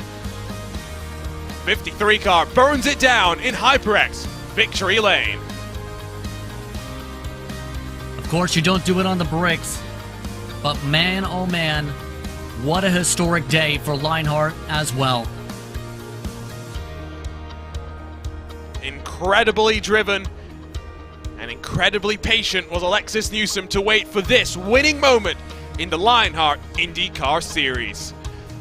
A double points race that went caution-free. It flew on by. It ended with Alexis Newsom in victory lane for the first time since Chicagoland in 2021. Let's run you down then through your Sim Race 24/7 race results, because for Alexis Newsom, big smiles for Joshua Chin, for Philip Kraus, what ifs on the tip of their tongue. Alexis Newsom clear by 6 seconds from Joshua Chin at the end of this race. Phil Kraus continues the role that at least has seen him finish on the podium in every single one of the races so far in 2022. Alexander Van der Sande, after crashing in qualifying, redeems himself with 31 positions gained to finish inside of the top 5. Andrew Kinsella rounds out the top 5. A good day for Powerslide Adrenaline as they regain some ground in the HyperX team standings. Caleb Bensi qualified down in 17th, was quietly confident working his way forward to 6th. Another impressive showing from the Team Race First 29. Malechka in 7th after a speeding penalty, does well to recover. Ryan Otis, Joe Branch, and then Jason Brophy with a penalty at the start of this race, an end-of-line penalty to be served. Brophy works himself up 28 spots to get into the top 10. AJ Musselman in 11th, who showed some great race pace today. Missing out on the top 10, unfortunately. Brian Beard on strategy down in 12th. Matthias Kraus 13th. Andrew Marquez, Chris Fowler through the top 15. Michael O'Brien finishes this race in 16th spot with Paul Jenkins and Brian Carey behind him. Carey and Lanini, double-digit positions gained up into the top 20. Bradley Sexton right behind them. Mike Rigney down in 21st with Luis Gonzalez Nunez, Jason Galvin, and Alex Guyon all 2 laps down as well. 3 laps down is Tony Schowen in the number 31. While many of the cars with struggles here today, Matt Houston, Matt Taylor, Lionel Kalisto, Ron Hacker, Mitchell Riggs, and many, many more, all retiring somewhat unfortunately early from today's race. Caution-free across of 500 miles. What a race it was, and it leads us into our HyperX post-race show, because the Lionheart Racing Series is powered by HyperX, makers of premier gaming gear like the legendary ultra-comfortable Cloud line of gaming headsets. Whatever you play, however you play, HyperX knows we're all gamers. For more information on HyperX products, visit hyperx.com. And while we dive into post-race interviews, we're still waiting for Victory Lane to be a place to chat. But for now, we'll dive to second spot in this race. And Joshua Chin. Josh, you came in a bit early one time in the cycle to match up with your teammate. Worked out quite nicely for you two, working your way up to second and third at the end of this race. Yeah, it was disappointing. Had a really good run at it. It's probably the best Indy I've had in 4 or 5 years since 2018, and just thought we had the shot, and it didn't quite work out. And then Phil missed the box, and that was kind of day done and over. And then I underfueled by a gallon too, so that didn't help, and I just kind of had to maintain position. But even with all that, I don't think we were going to get up to Alexis. We had to get going sooner than we did. Second place is really nice to have. Best finish of the year, but man, it sucks.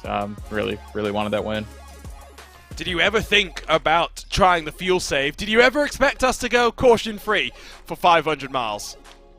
I knew the save was kind of possible, but I didn't think anyone would commit to it, and especially the way the cycle worked out, and with losing Adriano and Rob and Henry out of the pack early on, I figured it wasn't going to work out for Alexis, but she caught all the lap traffic she needed to in the places she did, and just ran a management race. And then the caution never came out, so that helped out a lot. I didn't expect that at all. I know there were a few on-track incidents, people getting mad at each other, so to come out of that with no caution was a big surprise for all of us, I think, especially at the 3 of us on track. We didn't think it was going to go caution-free, especially after about 50 laps.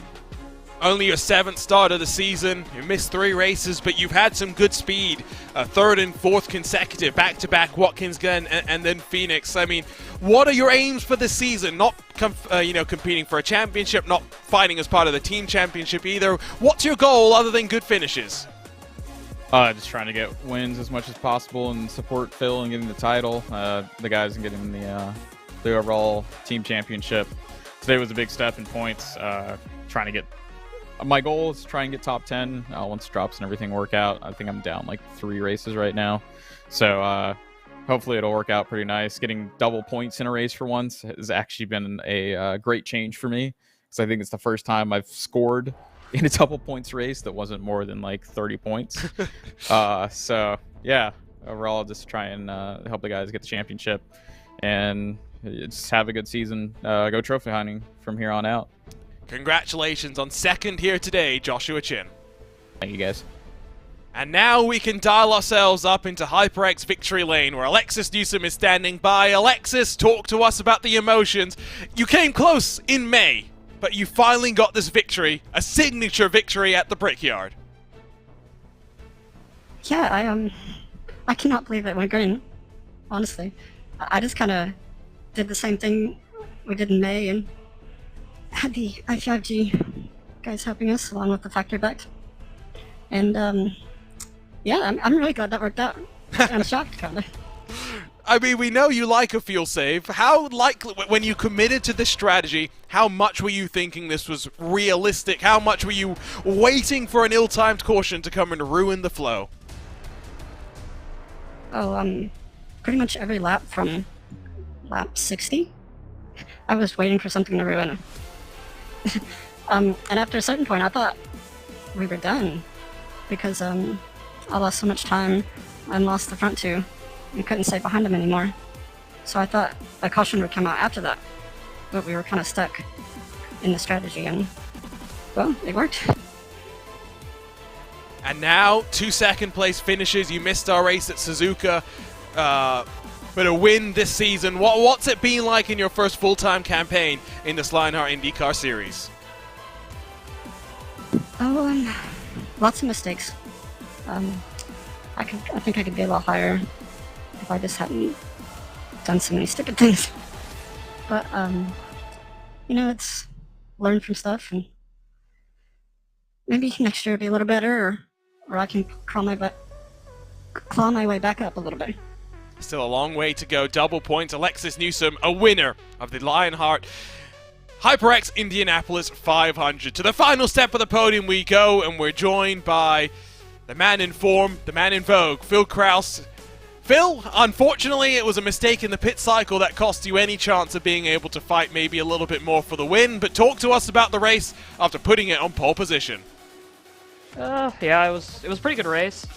Just didn't really end up falling our way because Rob got a speeding penalty on, I think it was the 3rd cycle of stop, so we weren't able to drop Alexis there. I had to kind of work with Chin and drop back a little bit, so she got an extra run in our draft, so we weren't able to drop her really. And then the lap cars worked really well in her favor, and she was just able to get the fuel save done and able to pull it out. She did an amazing job to get that fuel save and win the race.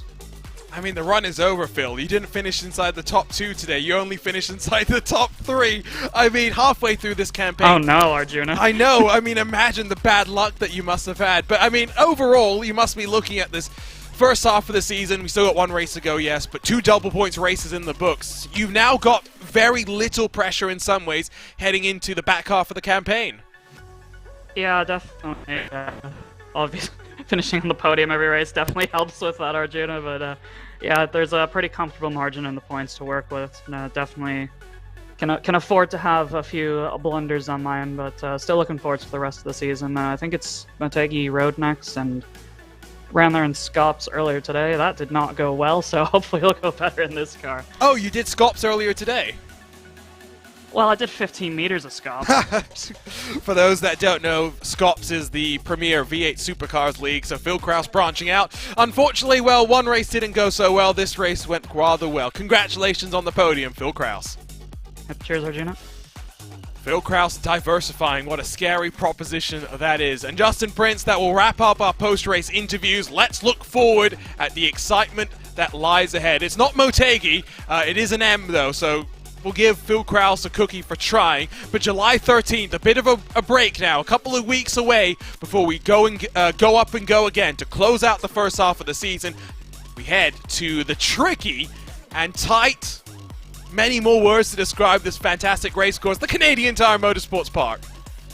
Yes, indeed. Mosport going to be very fun to battle along. We've seen plenty of great racing at that track in the history of the Lionheart IndyCar Series, especially when it comes to the mid-pack. I think it's going to be fun to see how drivers fare out here in Canada. It's a tough race last year. What are we in for in 2022? You'll have to join us to find out live on RaceSpot TV or after the fact on ESTV. What a race it was, the second of our Triple Crown races in 2022. And a new winner in 2022, Alexis Newsom, finally breaking through after being on the second step of the podium couple of times more than she would have wanted. Before we say goodbye, we'd like to thank those that have made all of this possible, starting with the title sponsor of the Lionheart IndyCar Series. You're passionate about sim racing, but it always feels a little flat compared to the feeling of driving a real race car. Now you can actually feel what it's like to drive a race car. Butt-kicker haptic hardware and software are easy to install and let you feel every bump in the track, slip of your tire, and engine redline. The tactile feedback is so accurate and realistic, you'll be driving faster and having more fun than ever before.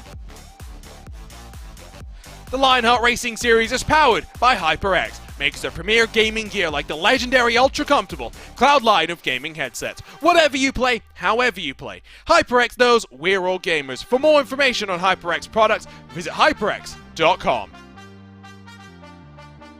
Next Level Racing is an industry-leading cockpit and motion simulator manufacturer devoted to creating the most immersive experience possible for the global sim racing community. Take your racing to the next level and visit www.nextlevelracing.com. Moser Racing is revolutionizing sim racing with the development of industry-leading hardware and software products like their R9 direct drive wheelbase and GS steering wheel. Featuring zero-delay wireless technology and made from high-end materials, Moser Racing delivers the precision you need to reach victory lane. And by Gomez Sim Industries, makers of high-end esports equipment and controls. Precision built using nothing but the best materials available today. Passion and handmade craftsmanship drive each made-to-order build, creating a driving experience like no other. Visit GomezSimIndustries.com. And it's not just them, but so many more that make this all happen. To learn more about the Lionheart Racing Series, 3 competitions it puts on, or its partners, visit LionheartRacingSeries.com, where you can stay up to date with the latest news in the world of Lionheart. We will be back in a couple of weeks' time. It's time for drivers to digest what has just unfolded, where their season lies with 2 of our double points races in the books. Still a long way to go in the championship road, but Phil Kraus is on a one-way ticket to the championship as it stands right now. Alexis Newsom, though, broke through today in dramatic fuel-saving fashion. We'll see you next time on RaceSpot TV, and on behalf of the entire team at RaceBot, for my co-commentator and Justin Prince, my name is Arjuna Kankibadi, saying congratulations to Alexis Newsom, the winner of the HyperX Indianapolis 500.